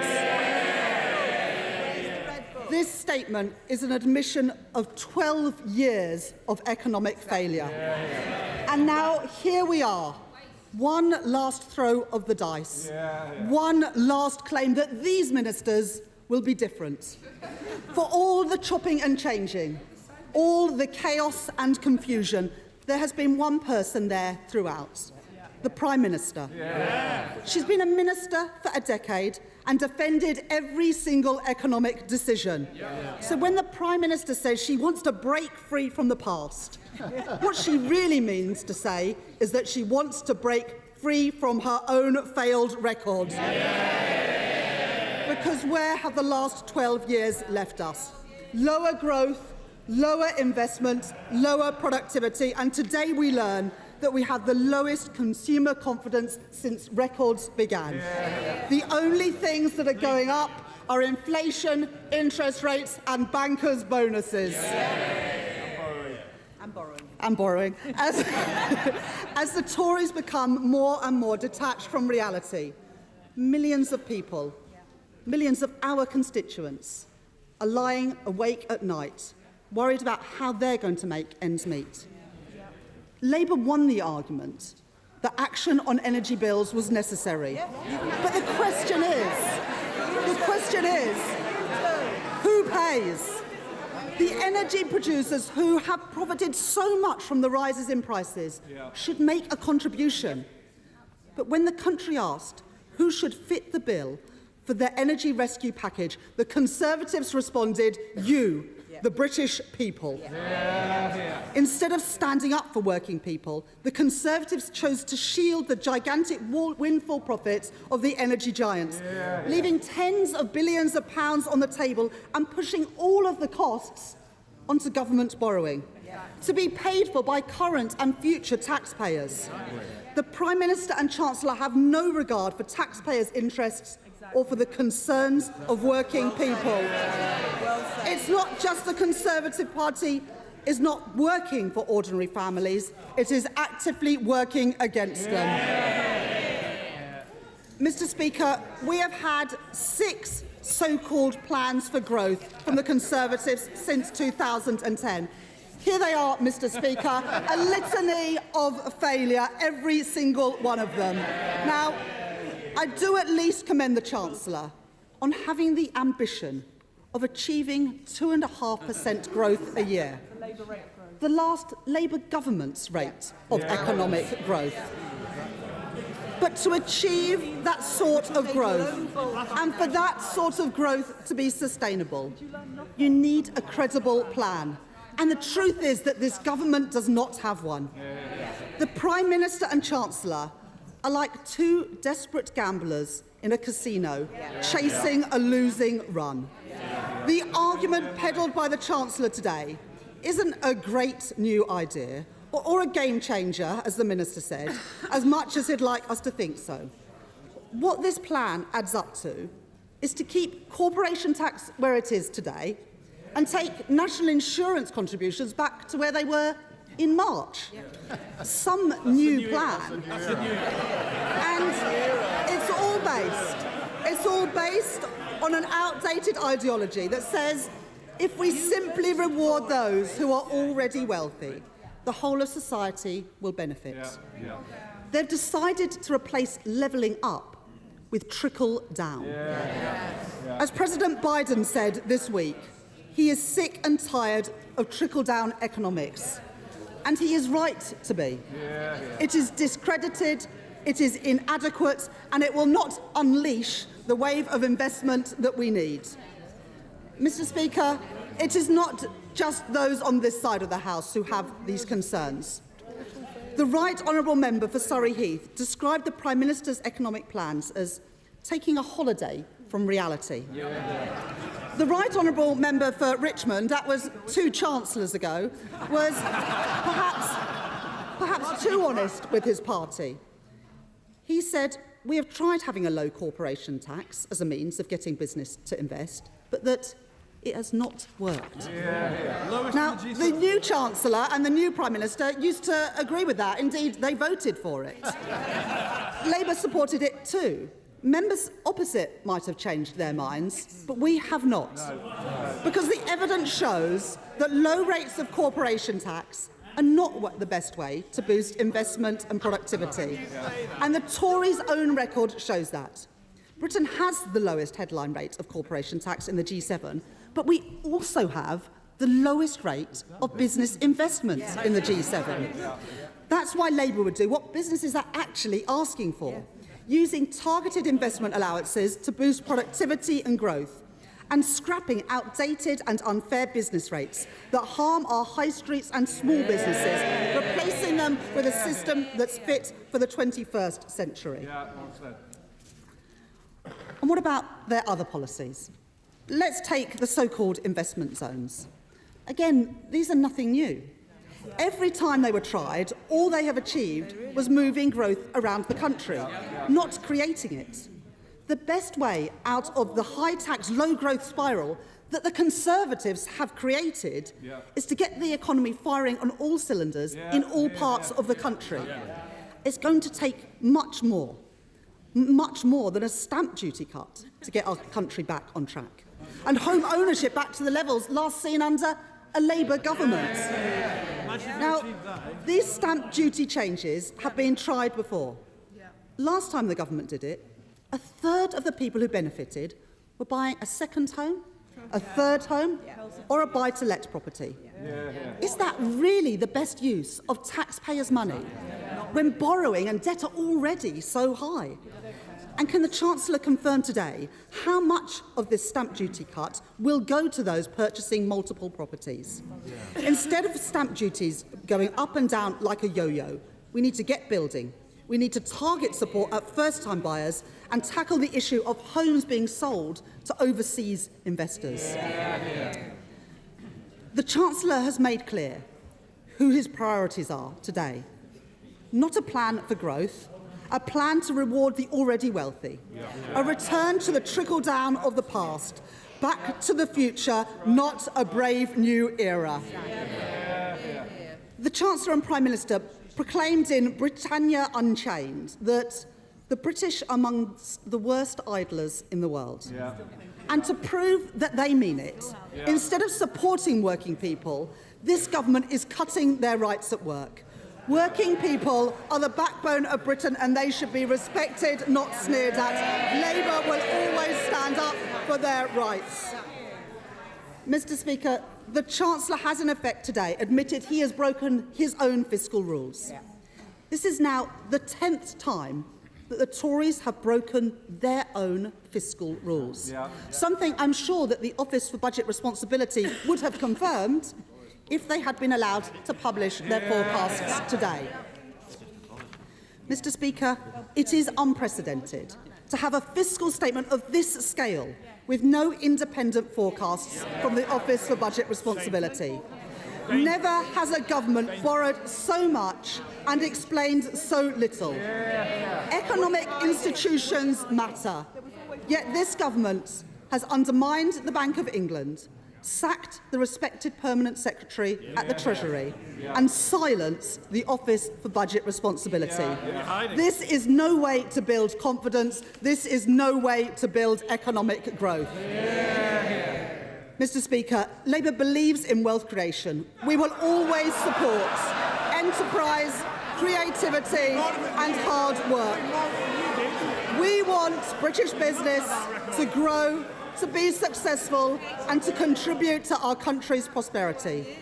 What we don't believe, as the Chancellor and Prime Minister do, is that British workers are idlers. We understand that it is the workers who turn up every day to make a great product at a factory or deliver a great service in the store who generate growth. It is the teachers giving the young people the skills they need, the doctors and nurses keeping people well, the entrepreneur taking a personal risk to start a new business. These are the people who generate growth and they all deserve to share in it too. Mr. Speaker, this statement is more than a clash of policies. It is a clash of ideas. Two different ideas about how our country prospers. If you are a pensioner worried about the cost of living, a working family see your mortgage rate going up, a small business whose costs are spiralling, the government's announcements today do little to reassure them. Bigger bonuses for bankers, huge profits for energy giants, shamelessly shielded by Downing Street, and all the while, ministers pile the crushing weight of all of these costs onto the backs of taxpayers. The value of sterling has fallen. We can see it, half his colleagues suspect it, and financial markets know it. The verdict is clear. When it comes to the economy, this Tory leadership do not know what they are doing. The Conservatives cannot solve the cost of living crisis. The Conservatives are the cost of living crisis, and our country cannot afford them anymore. Chancellor of the Exchequer. Thank you, Mr. Speaker. I was very interested to hear the Right Honourable Lady's defence, and I was very curiously affected when she said that Labour believes in wealth creation. Kwasi Kwarteng has stood up again, the Chancellor, to respond to the Shadow Chancellor, Rachel Reeves. But that brings us to the end of that fiscal event. Mini-budget, not so mini-budget, in fact. You're watching a Politics Live special on the Chancellor's fiscal statement, and we'd like to welcome viewers watching on the BBC News channel. With me here in the studio, our BBC Deputy Political Editor, Vicki Young, Economics Editor, Faisal Islam, and Business Editor, Simon Jack. We're also joined at this point by Paul Johnson of the Institute for Fiscal Studies. Welcome to you. Let's just start with a few of quite jaw-dropping announcements, actually, that were made. Some of them expected, others not. The ones that perhaps weren't expected, certainly not now, Paul, were the sort of rabbits being pulled out of the hat towards the end of the statement by Kwasi Kwarteng to abolish the top 45% rate of tax and also a cut to the basic rate of income tax to 19% from April next year. That had been trailed by his predecessor, Rishi Sunak, perhaps in the year of a general election in 2024, but not absolutely now. Kwasi Kwarteng spent quite a lot of his statement reversing and cancelling policies that had been put in place by the previous Conservative administration. What did you make of it all? Well, as you say, it was quite extraordinary. It's like having an entirely new government. Not only did we see the corporation tax rises reversed and the national insurance rises reversed, we saw a whole series of other more technical changes reversed, including the so-called IR35, which is designed to try and make sure that people are genuinely working for their own company rather than as employees brought in by this government, or perhaps we should now think of it as the last government. This was the biggest tax-cutting event since 1972, so it's not very mini. It's half a century since we've seen tax cuts announced on this scale. Right. So bigger than, in fact, the Bill Nigel Lawson's 1988 budget in terms of tax. Now bigger than that. I mean, if he'd only done what we expected, which was the corporation tax and national insurance cuts, that would have been about 30 billion. We've had about 45 billion, so 50% bigger in terms of tax cuts than perhaps we were expecting yesterday. Now, that coupled with what you called the biggest government intervention in your lifetime, that is the package to help households and businesses pay the soaring energy costs. Again, you said it was unsustainable. You thought it would be unsustainable. Why? Well, there's two separate things here. The energy cost support, hopefully, is one-off. It's enormous, but hopefully it's one-off, and within 2 years it will go because energy prices are back down. I do worry that we don't have an exit strategy here, that if energy prices don't go back down, then this becomes a very, very expensive long-term thing. But in terms of that 45 billion I'm talking about, there's no energy costs in there. That's we assume, gone within a couple of years. But with 45 billion of tax cuts and a slowing economy, which means that we'll be borrowing more than we were expecting when the OBR last did do its forecasts. Well, adding this to our most recent forecast, we can expect to be borrowing, getting over £120 billion in 3 years' time. Now, if we're doing that, then the debt will rise year on year on year. Right. I mean, just sort of sitting back and going over those figures, we've just heard from Paul Johnson. It's the biggest tax-cutting budget in about half a century. What were your thoughts? Well, I think, as we were saying before, we do know that Liz Truss and Kwasi Kwarteng, that's what they have always wanted to do, which is reduce, taxes. So in some ways, I suppose you could say they're being consistent with the views that they've held for a very long time. Now, I've just had a message from someone who was in government till very recently, and their response, it's brilliant or bonkers. Time will tell. And that is the point here. Well, it's if it brings growth, it's a great growth gamble, isn't it? They have got a couple of years before the next general election. They know that the time that they have is potentially short. That will be 14 years of Tory rule. Yeah. They might be looking at the politics of this and thinking, we've got to do something. The other thing I'm struck by is a friend of Liz Truss's, when she became Prime Minister, said to me, you'll know what she stands for. You might love it, you might hate it, but you will know what she stands for. All right, so she's clear and candid. Is there a sense that they are going for broke in the way that politicians... Well, in the way that politicians... It's brilliant or bonkers. That's a pretty brutal assessment. They've kitchen sinked it. Yeah. Everything you might have put in a budget for the next couple of years, they've just chucked it in right at the beginning. The budget was not a budget. Well, it clearly is a budget. Exactly. Let's just be clear. This is a budget. It had, it walks booze like a budget, and spirits and all that sort of stuff. But it doesn't crucially have independent scrutiny. That's coming. And you would want independent scrutiny with this sort of scale. Paul was being shy about 1972. 1972 is, of course, the Barber budget. That didn't end well.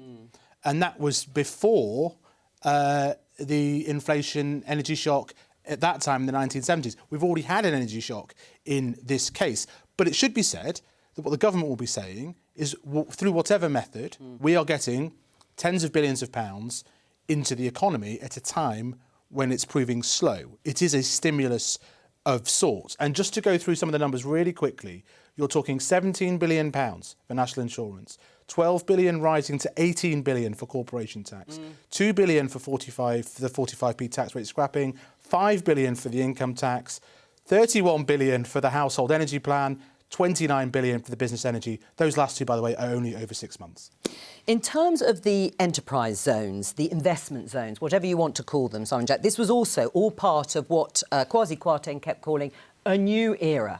He repeated that throughout his statement. Again, they are wanting to try and stimulate growth.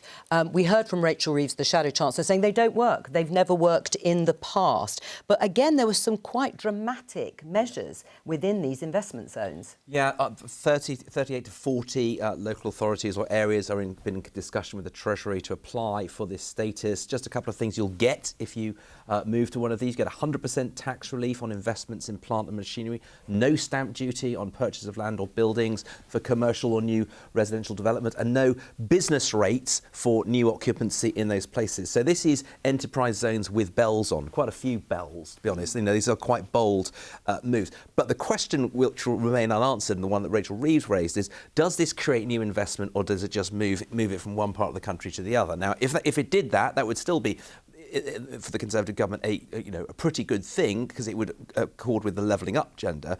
But if you're just relocating activity from one part of the country to the other, does that actually add to the pile of growth that you've actually got? That will be the question here. But as I said, the businesses were universally appreciative of rolling back the national insurance 1.25% on employers' national insurance. So that will get a thumbs up.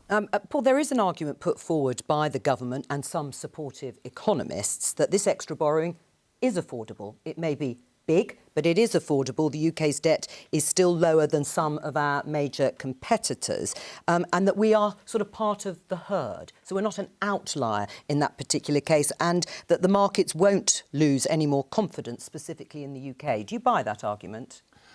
Well, if growth really picks up, then this is manageable, and if it doesn't, then it isn't. Now, we are not part of the herd in the sense of having such a huge fiscal stimulus at the moment, when most other countries, the US is slightly different, are very worried about inflation, as should we be. This will, I'm sure, lead to the Bank of England increasing interest rates more than they otherwise would do. So this is, as you've heard, this is a big gamble. There's a chance that it will pay off, but it worries me more, in a sense, that the government's putting tens of billions into the economy now at a point when inflation is very high, where it might be slowing down in terms of growth, but prices are rising very high. That worries me more than the fiscal situation, because you can always undo the fiscal situation. You can always raise taxes later on or do other things to help that. If inflation takes off, it's much harder to get under control. Faisal? I should say, so sterling market, it's actually down at a new 37-year low. That was before the Chancellor, 111 and a bit. But the government borrowing market over 2 years, normally, so you borrow money over 2 years, normally quite stable, was already high at 3.3% this morning, and it's now 3.9% to borrow money over 2 years. Right. 3.9%. It was like 0.5% a couple of years ago. This is a significant amount, and that is a huge rise. These things normally move, like 0.05%. That is 30 basis points up to borrow money over 2 years because of that list of figures I just read out. 18 billion corporation tax, 12 billion. These are massive sums, and of course, what we have in lieu of a funding, OBR kind of funding forecast for how this is paid for, is a chart saying if we get growth up 1%, then that will raise 47 billion. That is what is in place of what would ordinarily in a budget be a kind of balanced funding. It is like, if we get growth up 1%, which is a big if, every single government wants to do that. And I go back to the point I made before, which is the last move we've had on trend growth is down because the workforce is down. That's what the OBR said in July, not up. So this is going to have to do a lot of work. And what we got was a tax cut plan. I think others would argue what's the growth plan here? Where's the skills? Where's the investment? Where's everything else? Well, let me just go over the main measures, because the government will say that the tax-cutting measures that they've taken will lead to that growth of at least 1% to take it to 2.5%, which is what Liz Truss has been talking about. The main measures announced by Kwasi Kwarteng today: the basic rate of income tax to be cut to 19 pence from April. Had been intimated by his predecessor Rishi Sunak, but not probably until 2024. Higher income tax rate at 45 pence to be abolished. The national insurance rise of 1.25 percentage points. We knew this was going to happen. We were pretty sure about it. To be reversed in November. And the corporation tax increase is to be cancelled. Vicky, if you were sitting on the Tory benches, just before we go through the rest of them, what would you be thinking at this particular point? Because it will also be quite eye-watering for Conservative MPs. Yeah, well, they will be thinking, I presume, 2 years from an election, about public opinion, amongst other things. And so, you know, there's one big question here, isn't there? And Labour are posing this question, well, two, actually. One is who pays, but on the flip side of that, who gains? And so if you look at this, for example, of course, those tax changes, the very wealthy, there's no getting away from this, the very wealthy will be thousands of pounds better off. So if you're a Tory MP sitting there in certain parts of the country, you're going to be wondering whether your constituents, does that bother them? Do they care? Do they care that the wealthy are going to be wealthier, or do they just care about their own taxes? So the basic rate of income tax is also coming down. You know, the majority of this, £31 billion, is in the energy package, which is helping those who are worse off as well as everybody else. So that would be the counter-argument, I think. And if you're a Tory MP, you'll be hoping that your voters see it in that way, that, well, we're all being helped. And so that's a positive sign here. Before I get a reaction from the rest of you, let me just take you through some of the other main measures. The energy price guarantee to limit bills, just what Vicki Young was talking about, to £2,500. We knew this already for your typical household. Also help, of course, for businesses, said to reduce probably the average business bill by about half, but only until the early part of next year. No stamp duty for properties under £250,000 and for first-time buyers under £420,000. The cap on bankers' bonuses to be scrapped. Politically, very difficult, you would think, and the planned increase in alcohol duty cancelled. Just picking up on that cap on bankers' bonuses. Again, that had been trailed. Faisal, what exactly is the government hoping for here? Well, it's pretty clear from the Chancellor there, which he wants to put a big sort of flag, stand it up at the City and tell the world's kind of top investment bankers and others, Britain's open for business, you can locate here. There's an implicit acknowledgement that there's been pressures there, frankly, from Brexit, because we were totally integrated into European markets. The number of jobs lost was fewer than some predictions had been, but there were jobs lost. And so this is meant to be, I think, a sort of countervailing magnetic force to get global bankers back into the UK, because they then give you, fill up office space and help other economic growth. So that's the plan. But the end result is it helps both those same people who have now got freer bonuses will also be getting the national insurance cut. They'll also be getting the 45p cut. It's a good day for those guys. Well, let's have a look at the rest of the main measures. 40 new low-tax investment zones in England. Simon Jack took us through those. The new bill to relax planning restrictions. We often hear about plans to do exactly that, but it never quite follows through. Tightened restrictions on strike action and rules on universal credit to be tightened. We briefly mentioned those before. The statement really penalising people who are working and on universal credit if they don't increase their hours. Paul Johnson, this issue of growth, in your mind, because we don't know whether it is going to lead to growth, that is what the government wants. Are you confident that it will, these policies, this whole selection of policies, will stimulate growth to the extent that the government needs it to? Confident would not be the right word, no. Look, what this is doing is putting a lot of money into the economy in the short run, and that means we may well do better in the next year or two than we otherwise would have done, but that's not necessarily sustainable. Simply putting money into the economy is not a sustainable way of getting growth. What I hope the Chancellor is talking about when he's talking about growth is sustainable growth. In other words, more people in the labour market, more entrepreneurialism, more high-paying jobs and so on. And that requires so much more that is here. I mean, particularly an investment in skills and education and so on, which hasn't happened over the last decade and more, particularly, actually, as integrated and close as we can to our nearest, biggest and richest trading partner, in other words, the European Union. That really matters for growth. State stability, and macroeconomic and political stability, absolutely you don't get growth without that. And we've already seen that the markets are worrying about the macroeconomic stability here because we're seeing a huge increase in the rates they're acquiring on government debt. So all of these things you need as well. And you can have high growth with low taxes, but we can see in many European countries you can have high growth with high taxes as well. So taxes can be part of the story, but they're absolutely not the whole story. Just briefly, do you agree with the Bank of England we're probably in recession? Well, I think the Bank of England probably knows more about that than I do, to be absolutely honest with you. So if that's what they're saying, I'm not going to go against them. Just to agree with Paul here, and as I said before his remarks, a lot of this gamble, if you like, will pay off only if they can get businesses to invest in things like new machinery, training their staff, new skills. And we've seen in the past, as Rishi Sunak said in his hustings, we cut business corporation tax over 10 years and it didn't make much difference to business investment. What is interesting are these these investment zones, some quite interesting incentives there. However, we've heard from countless chancellors about relaxing planning rules, speeding up things, loosening environmental controls. That's where you might run into some problems in the shires, if you like, and with grassroots Tory voters, if he's going to basically accelerate planning rules, get rid of... tried. Yeah, and it failed before it even got off the ground. So they've founded on those rocks before. It'll be interesting to see whether these measures are a bit more aggressive. Paul Johnson, thank you very much for joining us. Let's go to Bolton and speak to Mark Ashdown, who is there, I understand, with some guests. Over to you, Mark. I'm Joe, yes.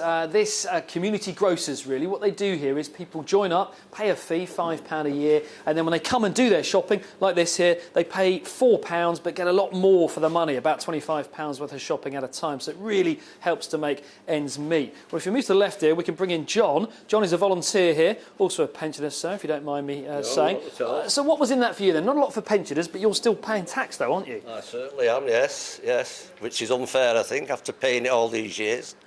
What does it mean for you then, listening to that? I mean, a little bit more money in your pocket? Well, it is, yeah, but not as much as we'd like, naturally. Yeah. You do talk to a lot of people here as well, though. What sort of difference do you think that'll make, just having a bit more, cutting that national insurance, for example? Well, it's the likes of this place here now. You can buy more stuff with the increase that we're hoping to get. Yeah. OK, well, listen, thank you very much for joining us. Now, if we spin around here, let's bring in Faye. Now, we spoke to you a little earlier, Faye. You were a bit worried about your universal credit stuff, weren't you? Now, they have made an announcement of that. People will have to spend a bit more time looking for work. What's your reaction to that? Well, I've got children, so I can only work during the times when they're actually at school. So I can't actually work full time because I've got no one to look after them during the school holidays. So it is something I'm going to actually have to look at now. But obviously, I'm on universal credits. I want to find a job. I am looking for a job and applying for them, and I just hope I can get something to give me that extra money to be able to survive through this winter. Yeah, and I mean, they're trying to do something to help the government, but the prices are going up and up and up. Yeah. A lot of this stuff is out of their control. How are you finding it? I don't think it is out of their control. I think they could do a lot more, to be honest, just to help families like me that are struggling at this time and worried about the future. I think they should have done more in the budget, I've got to say, especially with the rise in energy prices. I think there should have been more of a cap on that, or something to help us here. This help with energy prices, though, will that make a difference? I don't think so, to be honest. I was hoping for a little bit more, I've got to be honest. I worry about putting the heating on, so I think about bringing duvets down so we can sit in the front room and huddle together, so I've not got the heating on. But no, I think a lot more could have been done, I've got to be honest. Yeah, a lot of this coming in sort of quite soon, really. I mean, Christmas looming, of course, the end of the year, cold weather. How are you feeling? I'm worried, I really am worried. The bits of money that I used to be able to save, I can't save now because I'm spending it on, food, just general things. So I am worried as it comes to Christmas, what I'm going to do for Christmas presents. When it gets really cold, if we get snow, I don't know what I'm going to do. OK, well, listen, really good luck. Thank you very much indeed for joining us. If we just track back a bit here, let's bring in John. Now, John, local businessman. There was a lot in there for business, really, wasn't there? I mean, corporation tax, firstly, not going up to 25%. How much of a difference will that make? Well, they're not giving back. It's not going to happen. But we had budgeted for it. So potentially it saves us £60,000 a year. That's 2 full-time basic salaries. So that'll help with our recruitment. It's quite a big difference, though, isn't it? Two more people to hire. Oh, absolutely, absolutely, yeah. The reality is, would we have hired them anyway? Yes, but every little helps with the rest of the costs that are going up. What about the higher rate tax then? One rate of tax down. I mean, you must have people in your organisation who pay that. Will that make a difference to them? Yes. Some of our employees will benefit. I was surprised at that, genuinely. I did actually think he'd do something at the lower rate, which would affect more people. But I guess rewarding success, rewarding hard work. He wanted to drive growth. He wanted to drive perhaps individual responsibility to go out there and do more for yourself. I understand it, but I was surprised that there was nothing done at the lower threshold. Will that help them? I mean, they talk about this trickle down, putting more money in the higher earners' pockets, benefits everyone. I mean, morale, that sort of thing, will that just help to boost everyone? I would hope so. I would suggest as well that the stamp duty, the increase to 250, that will help people. We've got colleagues now that are moving house, and I know that the stamp duty is a challenge because you can't borrow that on your mortgage. You have to save that up or use it from the equity. So I know that that's going to benefit at least 4 of our staff who are in the middle of house moves, and they have had a challenging time on those because of the interest rate rises. They've had to get new mortgage rate offers. They've had to do all the documentation to prove that they can earn, that they can pay the mortgage. So that will help. I know that for a fact. And what about these investment hubs? I mean, that seems to be quite a big thing they're pushing now. Is that going to help boost growth as well? An expansion for the likes of you? For us, absolutely.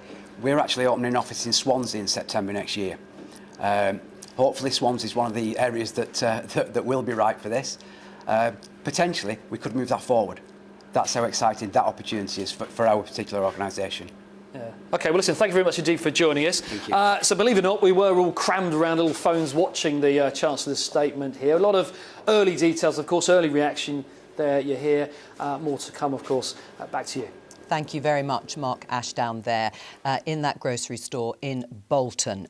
You're watching a special Politics Live programme following the statement, fiscal event by Kwasi Kwarteng, the new Chancellor, a response by the Shadow Chancellor to everything he had to announce, including a raft of tax-cutting measures, as well as figures on the amount the government is going to be borrowing for that very significant intervention to help people with their energy bills and businesses too. I think we can talk to Julian Jessup, an economist who advised Liz Truss from the Institute of Economic Affairs, the right of centre think tank. Hello to you, Julian. Is this what you were hoping for from the Chancellor? Yes, it is. I mean, I wasn't privy to all the details of the announcements today, so I'm still going to have to wade through the details. And there are a few that I'm not entirely happy with, for example, tinkering with stamp duty for first-time buyers. But the overall thrust of the package, I think, is great. I think it's absolutely right to emphasise going for growth. The package does that actually primarily through the supply side of the economy. It's not what people seem to be talking about, which is so-called trickle-down economics. I'm not really sure what that means, but it's not an accurate way of describing what's been announced today. And it is a combination of tax cuts, but also hints of meaningful reforms on the supply side, structural reforms in the economy, which is going to make an even bigger difference. Right. Well, you will have heard Rachel Reeves for the Labour Party saying this is a plan actually to reward the wealthy. She called it trickle-down economics, echoing what the American President Joe Biden had said, not in relation to Liz Truss, but in general, that it doesn't work. And I think most people would understand trickle-down economics as giving tax cuts and sort of benefits to the well-off who perhaps don't need them, whereas the less well-off don't benefit quite so much. Isn't that what she's doing? Well, no, it isn't. To the extent I understand what what trickle-down economics means. It's about, as you say, giving money to rich people in the hope that they will spend it and boost the economy through the demand side.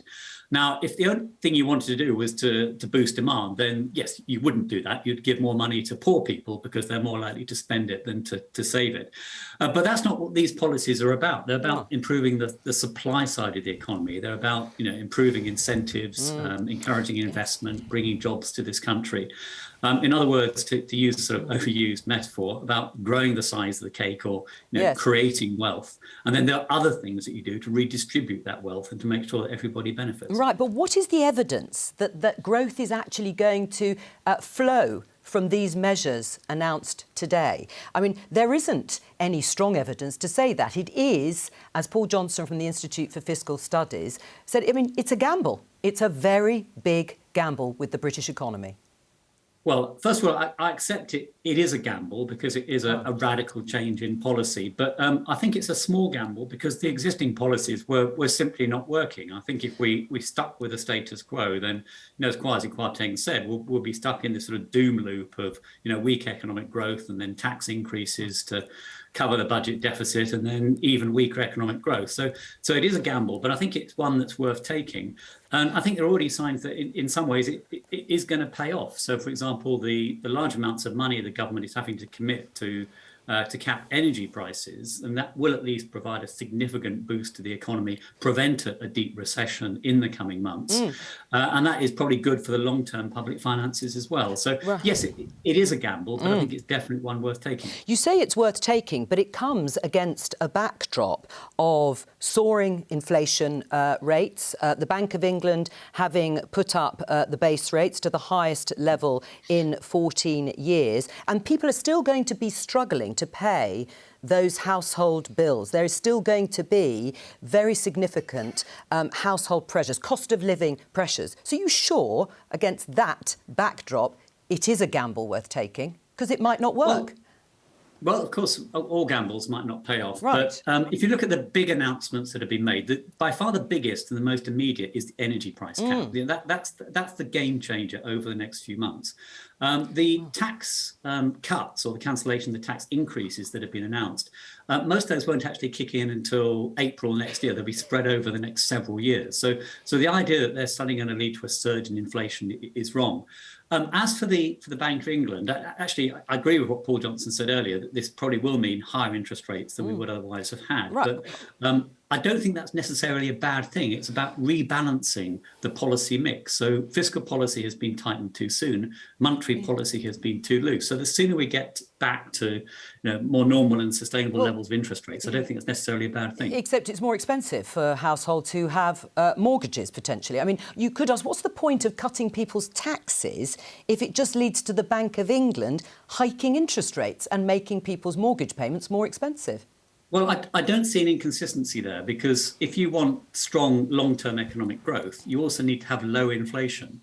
And low inflation, of course, is an important way of boosting households as well. So if you look, for example, at any increase in mortgage interest rates, that will be, I think, more than offset by the fact that inflation will be lower than it would otherwise have been over the medium to longer term, because of what the Bank of England is likely to be doing in the next few months in terms of getting rates back towards more normal levels. So there are trade-offs here all the time. Of course, yes, we could have a situation where the economy is still mired in a deep recession and interest rates are still at emergency lows, but that's not what we want. Well, no, clearly it's not what you want. But as you say, it comes back to this question at the heart of trussonomics, if we can use that term, which is how big a gamble is it when it comes to people's livelihoods? I have here in the studio, I should say, I have only got one, and my colleagues here, Faisal Islam is here, our economics editor, and would like to put a question to you, Julian. Yeah, Julian, I'm intrigued by, we've had a market reaction, 2-year borrowings, approaching 4% now. In your view, is that just okay? Is that the sort of predictable consequence of borrowing this amount of money, and the economy's just got to get used to it? Because obviously, as you know, it's going to form the baseline for mortgage borrowing and for corporate borrowing too. That's going to be painful.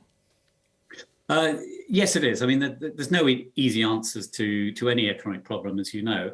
I personally think getting interest rates back towards something like 4% is perfectly reasonable. I suspect that the new normal for interest rates would probably be somewhere between 4 and 5%. If the inflation target remains at 2%, we get real growth of 2.5% on top of that, then we're looking at 4 to 5% interest rates.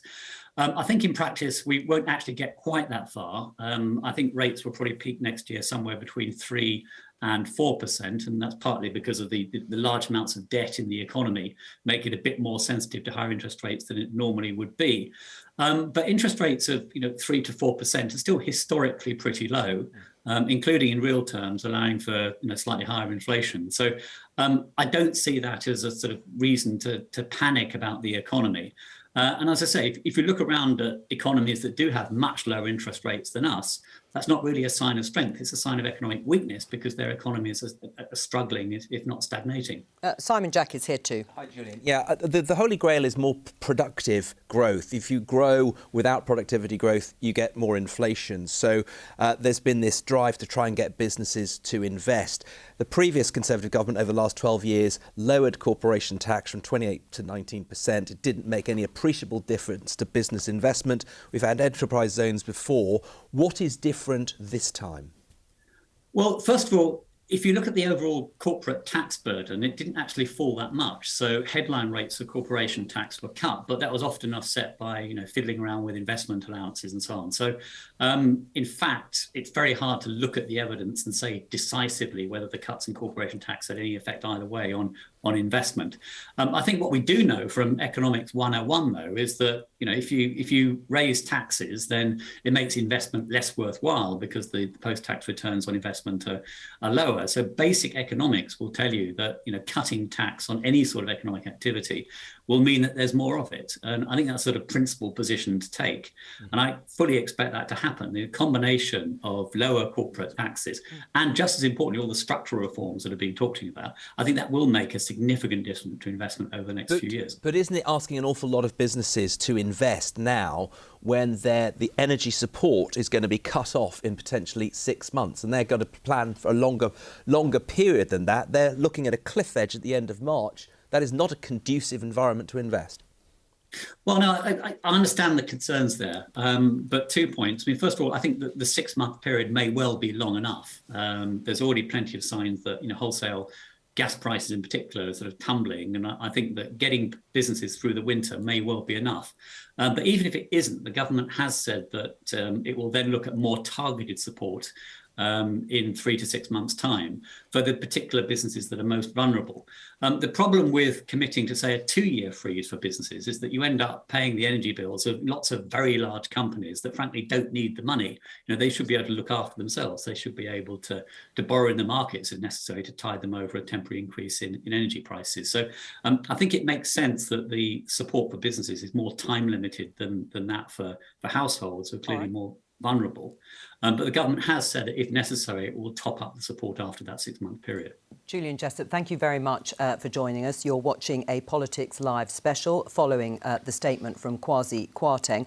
We are going to be speaking to Chris Philp, the Chief Secretary to the Treasury, in effect the Deputy to the Chancellor, Kwasi Kwarteng. As soon as we can get him, he'll be in Central Lobby in the Houses of Parliament Palace of Westminster. Oh, I'm told he's actually going to be coming into the studio. Even better, he's going to be sitting here with us. Let me just show you this headline in the Financial Times with some reaction along the lines that Faisal was talking about. UK bonds fall sharply as Kwarteng unveils tax cuts. We just heard there, Faisal, from Julian Jessup saying, don't panic. The government shouldn't panic about market reaction that comes quickly off the back of what we've just heard from Kwasi Kwarteng. Are you panicking or not? No, but for a certain type of Conservative, they will say, well, these are the sorts of rates that Gordon Brown enjoyed is probably the wrong word. 4% borrowing rates that we're seeing. It's really shot up today and yesterday as well. And it may not just be because there's extra borrowing, also because there's a perception now that the Bank of England will have to raise rates higher in order to counteract £45 billion worth of borrowed stimulus. That's how it works. So rates... This is also a prediction that rates will go high. I should say that sterling, which I said was sort of stable but low, has started to fall now. It's down 1.5%, and it's below 1.11 So that's the lowest. So it's 110. It's the lowest, again, since 1985. Should be said the dollar is generally quite strong. The euro is doing quite badly too. But, I mean, we only got these levels in early 1985, when I think Number 10 misbriefed a briefing about the pound. Bernard Ingham it was in 1985. It was a mistake by all accounts. But yeah, so the sterling is being hit notably, but the bond yield, so that's the interest rates government pay, up, and that affects everybody. And just one thing we should say, that the Bank of England recently said it's not going to be the buyer of last resort of lots of government debt. They've started selling off their massive inventory of bonds. So if you like, the biggest buyer in town for government bonds is kind of gone on strike because they're actually tightening monetary policy, so they're not going to scoop them all up in the manner they did before. Every time we've tried to borrow this amount of money, the Bank of England has been there. This time they're not. They're also selling. So, you know, that's an interesting set of circumstances that we haven't seen before. Unprecedented set of circumstances, because that's what I'm quite interested in. They're trying to do all these different things in circumstances which may not have existed before. We were talking a bit earlier, weren't we, about under Ted Heath. So this experiment, I think everyone's calling it that, a bit of a gamble, would have been a lot easier to pull off a year ago when interest rates were 0.5%. It is significantly more risky given what's going on in the markets and what's going on in the world. It's not crazy for the Bank of England and the Treasury to be falling in different directions. You've got stagflation, so the Treasury is dealing with the stag bit, the Bank of England is dealing with the deflation bit, but, you know, it does create some unusual outcomes. I mean, and actually, perhaps we should mention at this point that Kwasi Kwarteng was at pains to spell out that the independence of the Bank of England, brought in by Gordon Brown back in 1997, is sacrosanct, because there have been some fears, some worries. He obviously wanted to spell that out. And comfortingly, I'm sure for Andrew Bailey, the Bank of England governor, they're meeting twice a week, even if they are slightly pulling in different directions. And when Vicki says, is it unprecedented? This is a shock therapy, isn't it, to the economy? That's what Liz Truss and Kwasi Kwarteng want to deliver. They don't want what they have called the stagnation under previous Conservative governments since 2010, since the financial crash. That is what they're going for, isn't it? Yeah, I mean, you could argue that under those previous governments, of course, and we're talking about Conservative governments here, let's not forget that, because this does feel like a completely different administration coming in and ripping up what's happened. And I think that's a very interesting part of all of this, isn't it? These are people who've sat around the cabinet table, who have gone along with a previous manifesto. Of course, they are doing this without a manifesto, without a general election. Our system, of course, does allow that. And the interesting thing will be to see how Conservative MPs react to that. Now, this is not a budget, and that means at the moment there's no finance bill, so no immediate votes. I mean, the National Insurance one will get its own vote, so that can happen, and the rest, I think, could wait to a budget, assuming that comes We're assuming it's going to come before the end of this year. And we haven't had it next April, so that is perfectly possible. But that's a moment, then, to hear what Conservative MPs and what they will make of all of this. And I think there's another really interesting point, which we haven't got to yet. What will this mean for public spending? Because when it comes to public services, the argument of the government is you get growth, bigger pie, more money to spend on public services. And also on that, Vicki, we did hear from Kwasi Kwarteng quite clearly that although they are reversing the rise in national insurance contributions, which was going to become the health and social care levy, that money is still going to be going into the National Health Service. And so funded either, well, by borrowing in the shorter term, and they hope, of course, by growth bringing in greater revenue later. I'm sure our next guest can tell us what that plan is. Welcome to you, Chris Philp, the Chief Secretary to the Treasury, as I said, working with Kwasi Kwarteng. Just before I come to you, I hope you don't mind, I'm just going to go through the main measures for our audience. The basic rate of income tax to be cut to 19 pence from April. The higher income tax rate to be abolished. National insurance rise, as we were just saying, to be reversed in November. Corporation tax increase is going to be cancelled. I think we have some more measures. Energy price guarantee to limit bills to £2,500 for the average household, and obviously help for businesses too until next March. No stamp duty for properties under £250,000. The cap on bankers' bonuses is to be scrapped, and the planned increase in alcohol duty cancelled. Chris Philp. The big rabbit out of the hat, the term we always use for budgets, from the Chancellor, abolishing the top or additional rate of income tax. This is the tax rate, means that people earning over £150,000 a year, so very high earners, currently pay 45 pence income tax. Under the Chancellor's plan, those very high earners will now pay less, 40 pence. Is it fair? Is it fair to give that tax cut to a tiny fraction of the population fortunate enough to earn over £150,000 a year? Well, you've picked on one element of the package. This growth plan is yes, it is fair. This growth plan is designed to benefit everybody. There are tax cuts in this plan. Who does it benefit the most? Hang on, let me just finish.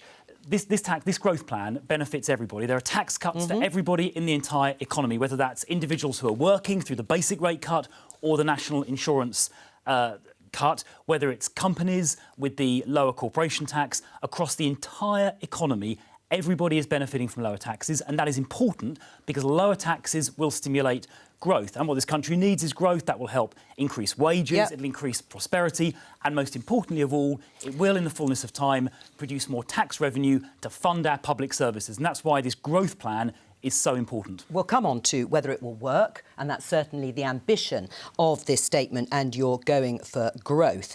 But if we just recap, as we have done, over the government's tax policies, you've scrapped that top rate of income tax, you've brought forward the planned cut in the basic rate of income tax, you've also cut national insurance by 1.25 percentage points. Again, that is going to mean that someone on the average salary of £30,000 a year will get around £200 a year, and someone, say, on an MP salary of over £80,000 a year will get £900 back a year.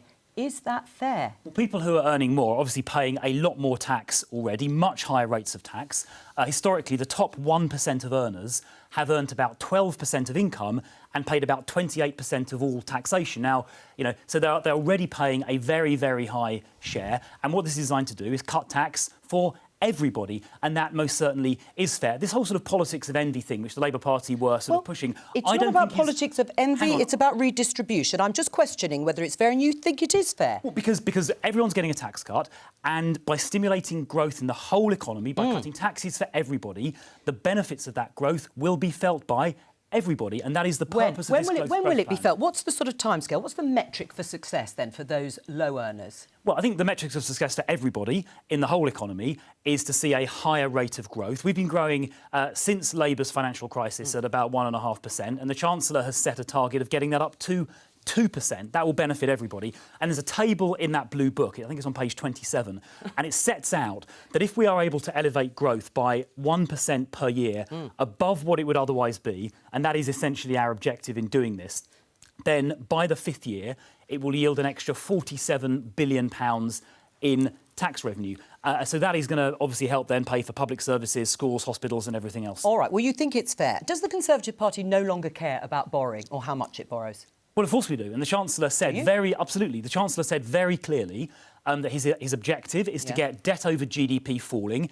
There's going to be a full OBR scoring before the end of this calendar year, so by December. Yeah, but how do we know? How do we know that's going to happen? Because we don't have any forecast. There's no scrutiny. You're saying these things, but we can't judge them. The Chancellor's going to set out a full sort of medium-term fiscal plan, which will include explaining how this will be achieved, and it'll get scored by the OBR in the course of the next sort of 3 to 4 months. So that picture will get set out. We've only been in office for 2.5 weeks. The priority, it feels like longer, but it's only been 2.5 weeks. It's been a long 2.5 weeks. The priority was to get growth going, hence today's growth plan. The longer-term measures to be fiscally responsible, to get GDP over debt falling, will get laid out in the coming months. We won't have to wait long. How much money overall has your boss, Kwasi Kwarteng, spent today?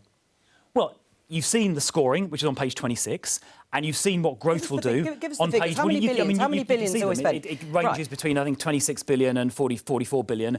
But if we successfully generate the growth, as set out on the following page, then that tax revenue will come back in. Right, plus the £30 billion a year on tax cuts.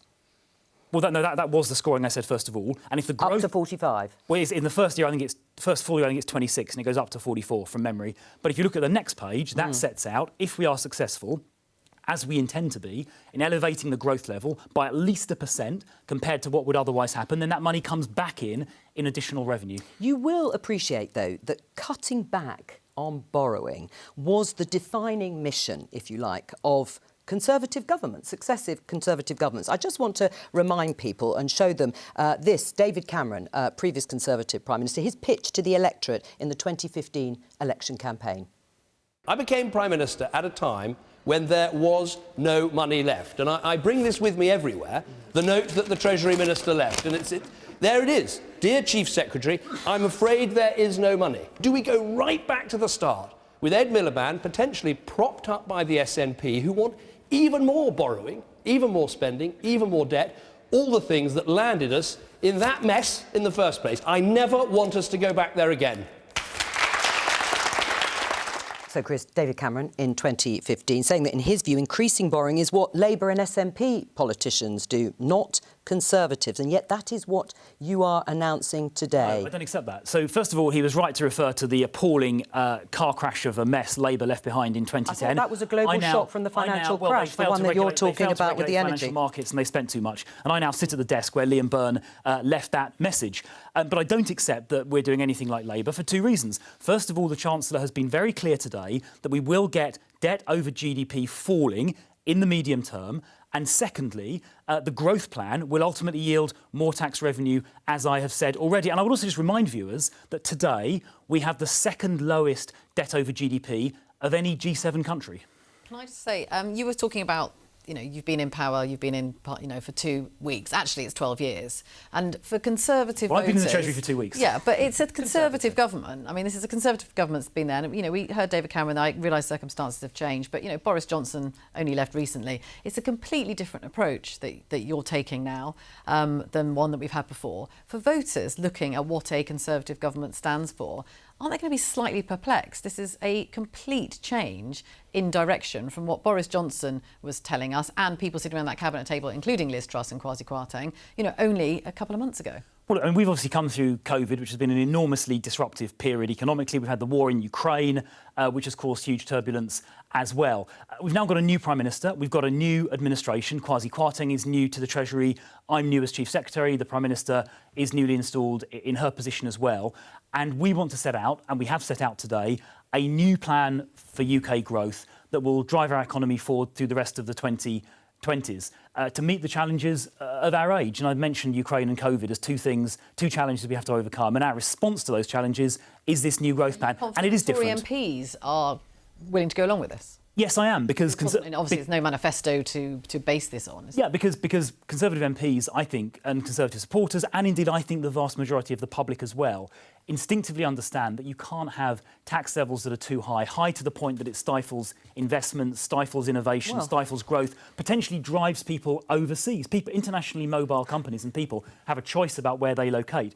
And this is about making sure that the whole United Kingdom is the best place to invest and the best place to locate. But do you acknowledge that if there had been an OBR forecast, you would be borrowing hundreds of billions of pounds more? That's reflected in the markets, where the two-year borrowing rate has just hit 3.99%. It was 3.1% on Tuesday.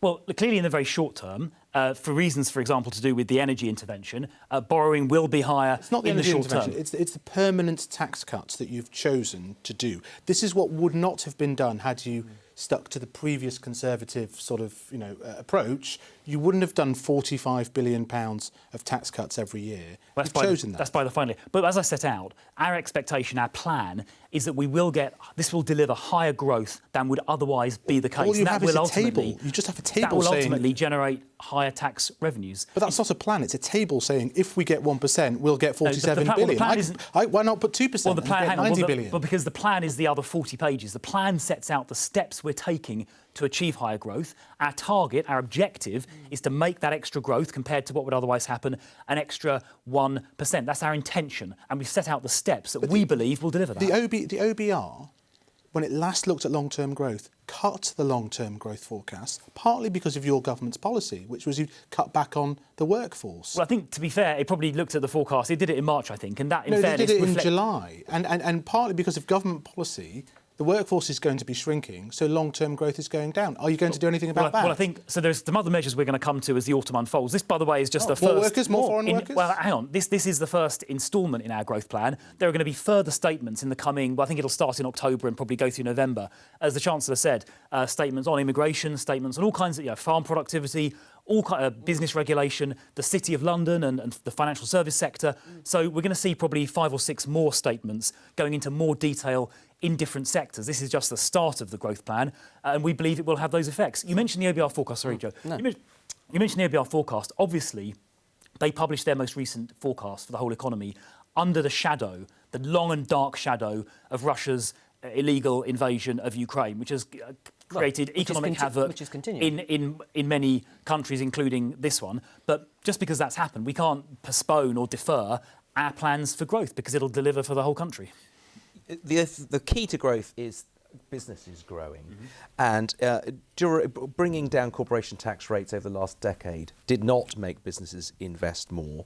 If you're a business, you're sitting on, you've got some help with my energy bills. They'll only double rather than triple or quadruple this winter. That support comes away in the end of March, very likely. I've got higher bills. All my commodity costs are going up. You want me to invest to help you grow. How am I going to do that? What makes you think that businesses who are in survival mode are in a posture, in a position to be able to invest to get the kind of economic growth you say you need for this gamble to pay off? Well, I don't describe it as a gamble, it's a plan, to be clear. I challenge you to find a business who would come here and say that in response to the global challenges, their global challenges that you've just outlined, they think putting corporation tax up from 19% to 25% would help them in the context of those challenges you've set out. Not a single business that I can imagine, serious business, would say that they would welcome that tax increase. Of course, the competitive tax rate is designed not just to stimulate investment, and I'll come on to investment in just a minute, it's also designed to help get companies to choose to locate here. It's not a coincidence that Google Europe is located in Ireland, which has a very low, I think it's 12.5% now, rate of tax. They're not there because they like the taste of Guinness. They're there because there's a competitive tax rate. And as we compete in this global market to attract businesses here into the United Kingdom, a competitive tax rate is important in that. Now, you mentioned investment as well. I believe lower corporation tax rates will help ultimately stimulate investment. It's very interesting that as corporation tax rates were previously cut by George Osborne from 28% in 2011 down to 19% in 2017. The amount of money raised, profits made by companies, and the amount of, therefore, corporation tax raised in pound terms actually went up from 35 roughly to 55 billion. On investment, there are things like the R&D tax credits that are designed to incentivise that. Nothing on those in this particular budget, but we are looking at them to see if we can improve them as well. Because, as I said, this is just the start of our growth plan. It's not the end. The Tory voters, if you've got a mandate for example, relaxing planning, accelerating planning rules, relaxing environmental standards in various parts around the country, because you've found it on these rocks before when you've had these enterprise zones and these development plans, and actually they don't cut past Tory associations in the shires. So the thing about the proposed investment zones is that they are limited to specified geographic areas. It's not like a whole county or a whole borough. It's a specific site. It's done by, and it could be quite a large site, but it's a specific site, a kind of red line on a map. It's done by agreement with the local authority. And my colleague Simon Clarke has been speaking to local authorities around the country, and 38 of them, which are listed in the back of that book, have expressed strong interest. And I think there's about, I forget the number, 10 or 15 specific sites they've already suggested. I think because it's done with consent, that will make it politically deliverable. And the deal, basically, is you get the planning conditions are relaxed in these zones, but at the same time, taxes for an initial 10-year period get cut as well. That's quite a good deal to help regenerate areas that need regeneration. Relocate business which is already elsewhere just into these things. So we were discussing this at in a group of ministers, the PM, Chancellor and I, yesterday, and there's a good case study, which is Canary Wharf. I mean, just think back to the 1980s when Canary Wharf was a sort of desolate wasteland, and it was something a bit like this. It wasn't quite the same as this, but it was similar to this, caused the regeneration in Canary Wharf that we now see today. Now, that wasn't displaced from somewhere else. That is new growth, and we believe these investment zones can do the same, not just in Canary Wharf, where it's happened already, but around the entire country. Thank you very much for joining us, Chris Philp. Say so much more. I know you could, and you said quite a lot just for the moment, but thank you for coming in. A budget, so when are we expecting, do we think, some more details? Sorry, do you get to say some more? No, just briefly. A date for us? For what, sorry? For a budget? So, I mean, the OBR forecast, the full OBR forecast, will happen before the end of this calendar year, so most likely sometime around about December. In terms of a budget, that's a matter for the Chancellor, but he might do one before the end of the financial year. But I'm not announcing that. That is up to him. He'll decide in due course. Could be a spending review, though, for example. We've got our spending envelope set out in CSR 21, and that envelope is staying as it is. OK. All right. Well, Chris Philp, thank you very much, Chief Secretary to the Treasury. Let's talk to Pat McFadden, who has been waiting patiently in central lobby for the Labour Party, the Shadow Chief Secretary to the Treasury. Do you welcome the tax cuts that are going to be coming down the line very shortly, Pat? Well, it all felt a bit back to the future rather than a brave new world today. We have seen this series of policies before. What's different this time is the risk that the government is running in the current inflation and interest rate environment. And I thought it was highly significant that the very respected former City Minister, John Glenn, chose to ask the Chancellor about the risks that he was running at a time when interest rates and mortgage rates are already rising. Right, yeah, go on, finish your sentence, sorry. This is a huge borrowing spree, not for a plan for growth as such, but for a series of unfunded tax cuts. Okay. And that does run big risks with the public finances. You will have heard Kwasi Kwarteng say that the energy intervention, they think, is going to reduce inflation by about 5%. Do you accept that?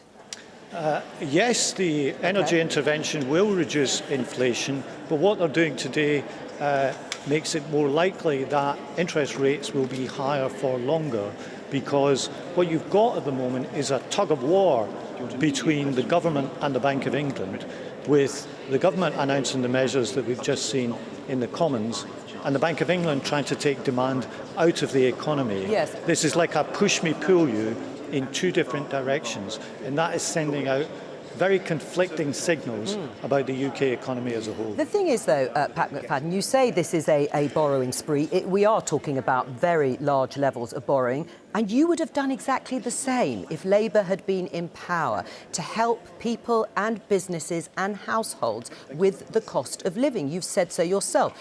You have repeatedly stated you would have paid for it differently by another windfall tax on oil and gas producers. And we can argue about how much it would raise. You'd want it to raise something in the region of £20 billion, but we're talking about tens of billions of pounds more. So you admit that you would have also gone on a borrowing spree in order to help families this winter?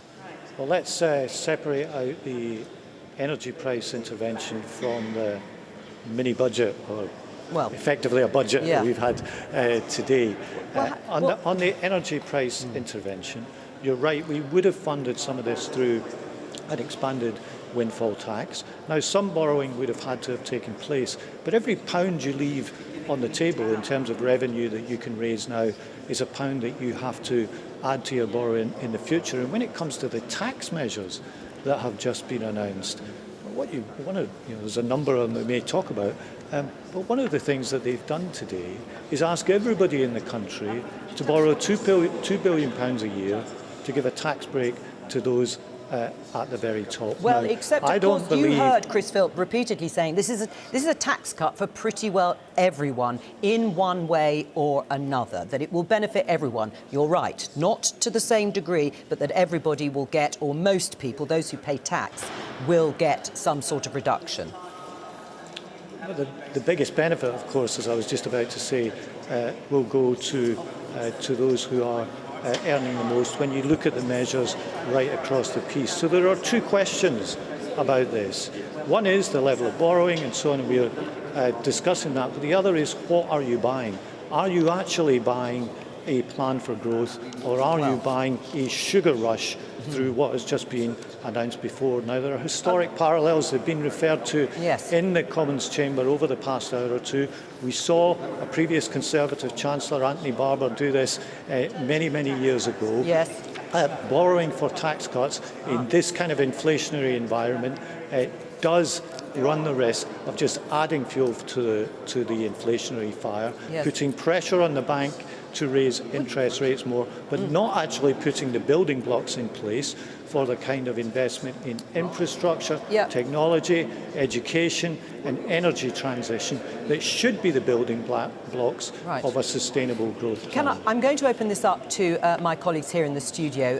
You know them all, Pat McFadden, but before I do, are you going to pledge to reverse the tax cuts to the top rate of tax, which is now 40%? Will you put back the 45 pence rate, and will you put it up at the basic rate by a penny if you win the next election? Look, I'm not going to go through a list of what we'd accept or reverse in the interview right now. It makes sense on a budget with a lot of measures to take it away and look at them. What I would say is, in response to the measures as a whole, this looks like both a highly risky set of measures and also a divisive one when many people are struggling to make ends meet. We'll go through the individual measures in the next few days and we'll come to a view on that. But this looks both risky and divisive in the way that it's been done. Vicki Young is here. Yeah, Pat, I'm just wondering whether you think that your constituents in Wolverhampton, do they care about bankers' bonuses, the cap being lifted? Do you think it bothers people, or do you think they just are looking at their own tax rate and thinking, well, actually, it's good that the actual rate is going down to 19p and the basic rate of income tax, you know, that everyone's benefiting from those kind of cuts? Well, no doubt you can go out and do vox pops and ask them, but what I think my constituents are really focused on is the cost of living right now. The announcement from Ofgem last month that energy bills were going to reach £3,500 and maybe £5,000 a year sent a chill right through communities like the one that I represent, and that's why we called for the energy price freeze. The government said they wouldn't do that. They said they were against handouts, but faced with the reality of what those price rises would do to people's household incomes and their ability to pay their bills, they had to do a U-turn on that. But they have done that. They have done that, haven't they? And it's a huge intervention of £30 billion. The problem is not the price freeze, that's what we called for, but they chose to fund it in a way that left a lot of funds on the table that would have helped to fund this in a fairer way had they done the windfall tax or expanded the windfall tax on the energy companies that are making the most out of this. The cost of living is the principal concern for my constituents right now. And remember, even with the price freeze, energy this winter is going to be a lot more expensive than it was last year. So we are not out of the woods in terms of people's ability to pay their bills and make ends meet. Hi Pat, it's Faisal, Islam Economics Editor here. I mean, you just mentioned that essentially the energy package doesn't go far enough, but you've just also said that the borrowing is, you know, hundreds of billions of pounds. Surely, though, in any plans that you make, you're just going to have to bank all of that borrowing, and in order to do any more, you're just going to have to borrow more than the government. So you can't really criticise the government for excessive borrowing. Well, look, there's the question of how you pay for things, and there's also the question of what you're buying, Faisal. On today, the question is also what are they borrowing for? They are borrowing for a series of unfunded tax cuts. This does not look like a sustainable growth plan. It looks like an abandonment of levelling up and a switch instead to trickle down. We saw Joe Biden's verdict on trickle down this week. We agree with him. But these policies were tried in the 1980s. They are based on the outdated idea that the wealth of a country comes from taking the already wealthy and rewarding them even more. Now, I don't believe, Faisal, in class war or envy or anything like that. Right. My party exists to overcome class divisions, not to reinforce them. But I do believe in fairness. But hang on a minute. And I think that what's been announced today will be viewed as deeply unfair when people look at who's benefiting the most. But the government has set in stall a series of policies to offer really, you know, shock therapy, if you like, to some of the communities that you represent, that your party represents. Some of your mayors have indeed shown some interest in doing that. They're interested in these enterprise zones. That's just the sort of thing that could change the fate of some regions that have been left behind for so long. Well, look, enterprise zones have been around since I was a boy and I had a full head of red hair, Faisal. They were tried in the 1980s. They were tried in the West Midlands in the 1980s. They were tried under David Cameron. I mean, my colleague Rachel Reeves, in her response today, said that this was the 7th growth plan in, I think, the last 10 years, and she held up the previous 6.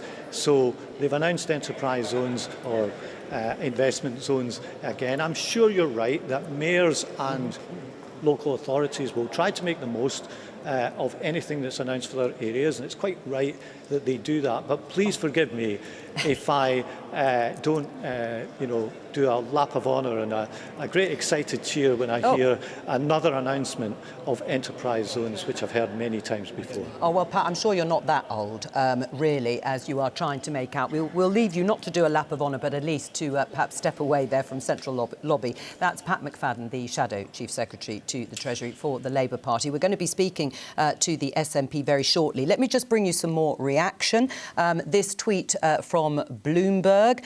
The pound is down 1.4%, which is what you were, Faisal, talking about earlier, against the dollar. You can see it there, that pretty major drop. That is the latest in terms of the currency market. And I think we can go into the chamber, into the House of Commons, because that debate following Kwasi Kwarteng's statement, not as full as before, as you would expect, but the debate is ongoing, even though this isn't officially a budget with a vote specifically on the whole package of measures that have been announced. Rachel Reeves, the Shadow Chancellor, gave her response to the measures, many of which, of course, we already knew about. But there were some surprises, particularly in terms of cutting the basic rate of income tax and also reducing the top rate to 40 pence rather than 45 pence. You're watching a special programme, a special politics live programme to take in and cover today's fiscal event, and an awful lot of content to go through with my guests here in the studio, Vicki Young, the BBC's political editor, the economics editor, Faisal Islam, and business editor, Simon Jack. Let's go back into Central Lobby and speak to Stephen Flynn, who is the SNP's spokesperson on business and energy in Westminster. Welcome to you. Stephen, hello.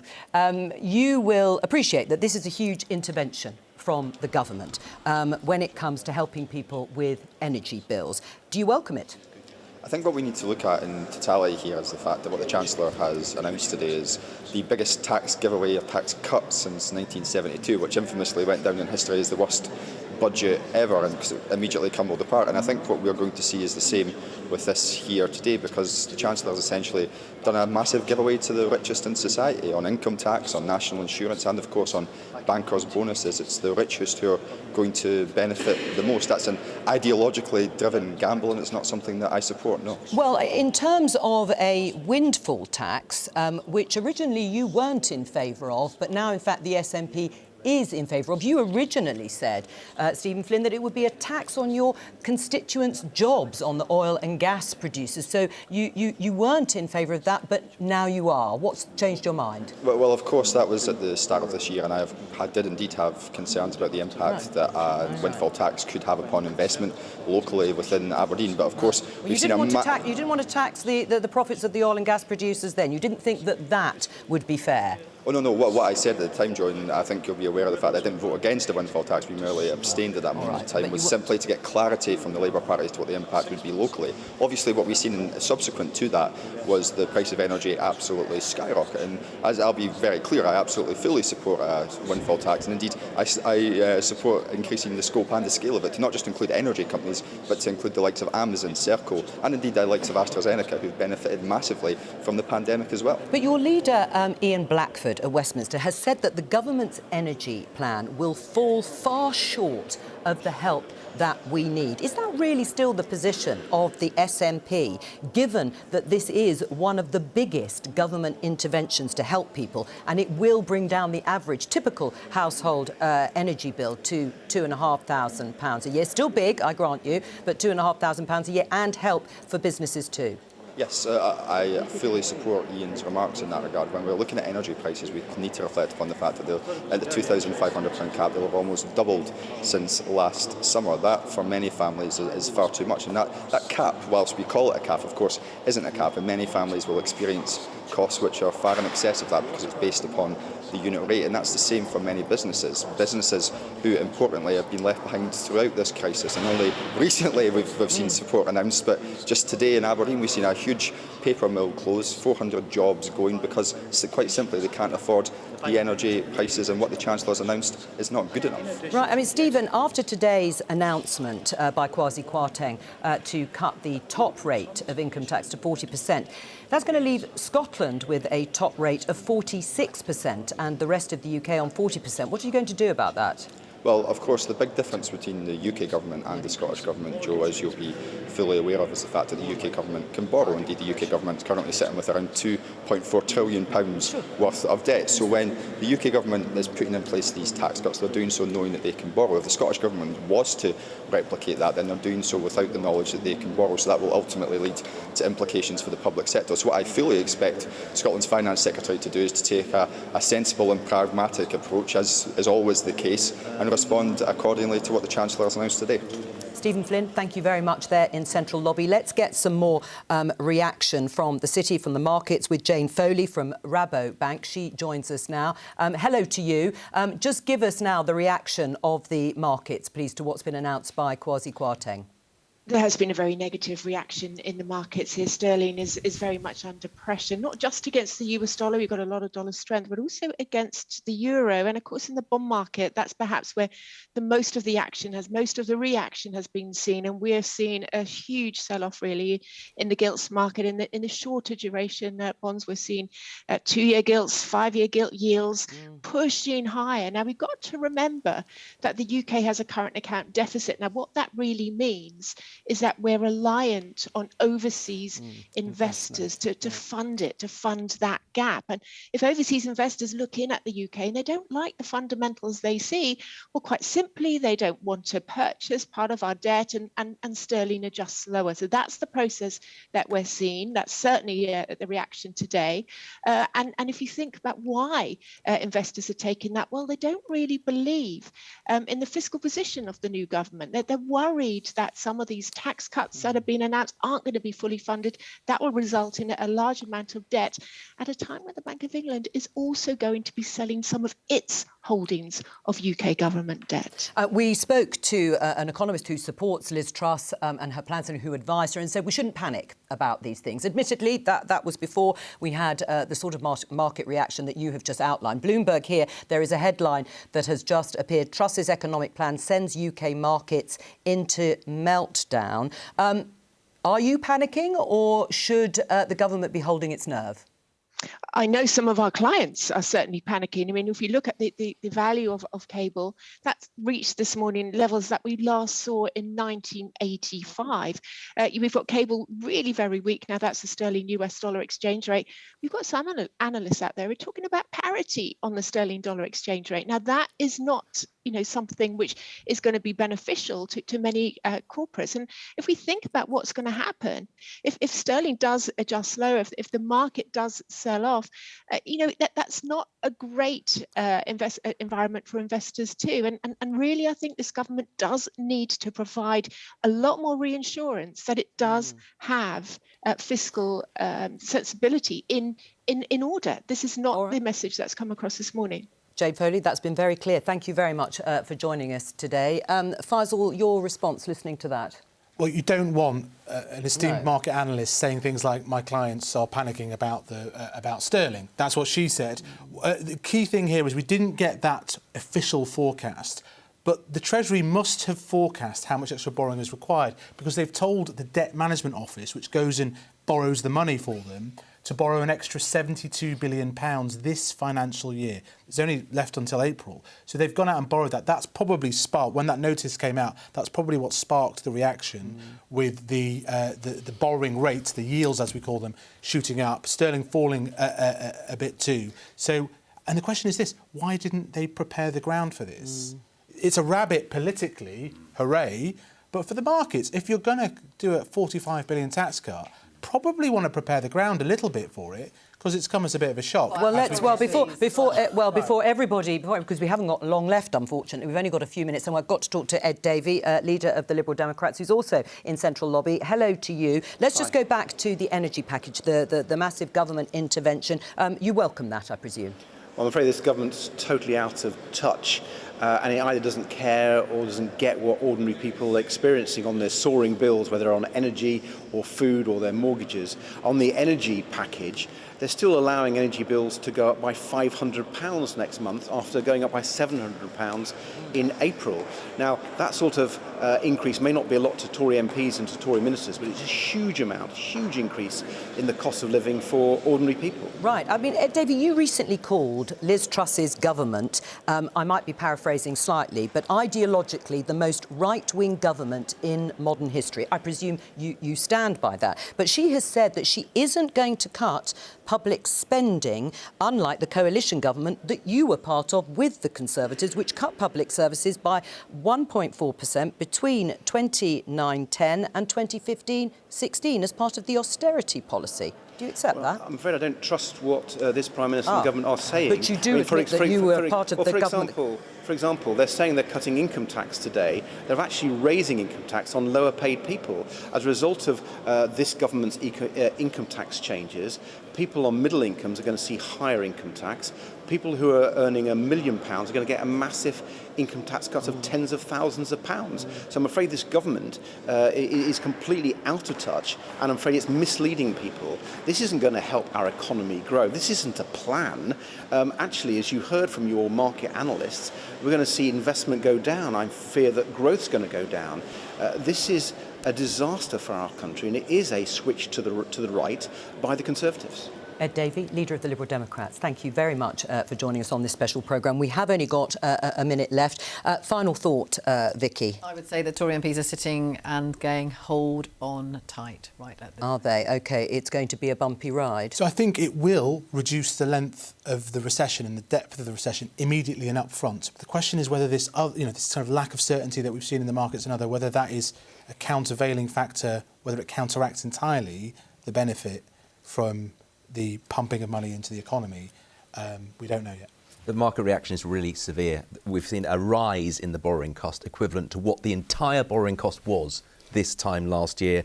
Will businesses invest? They've still got higher energy bills. There's a very unfavourable global economic environment. Tough for them to take the plunge and invest to make this plan work. How long do you think Tory MPs will give this government, or is this it till the next election? Well, they were sounding like they were going to give Liz Truss the benefit of the doubt, even those who have been sacked by her. This might change some of their minds. That's all we have time for today and our special programme covering the Chancellor's mini-budget, as they call it. I will be back with more Politics Live on Monday at our usual time of 12:15 here on BBC Two and on the BBC iPlayer. You can continue to watch coverage of what's going on inside the chamber on BBC Parliament. But from all of us here and to all of our guests, thank you and goodbye.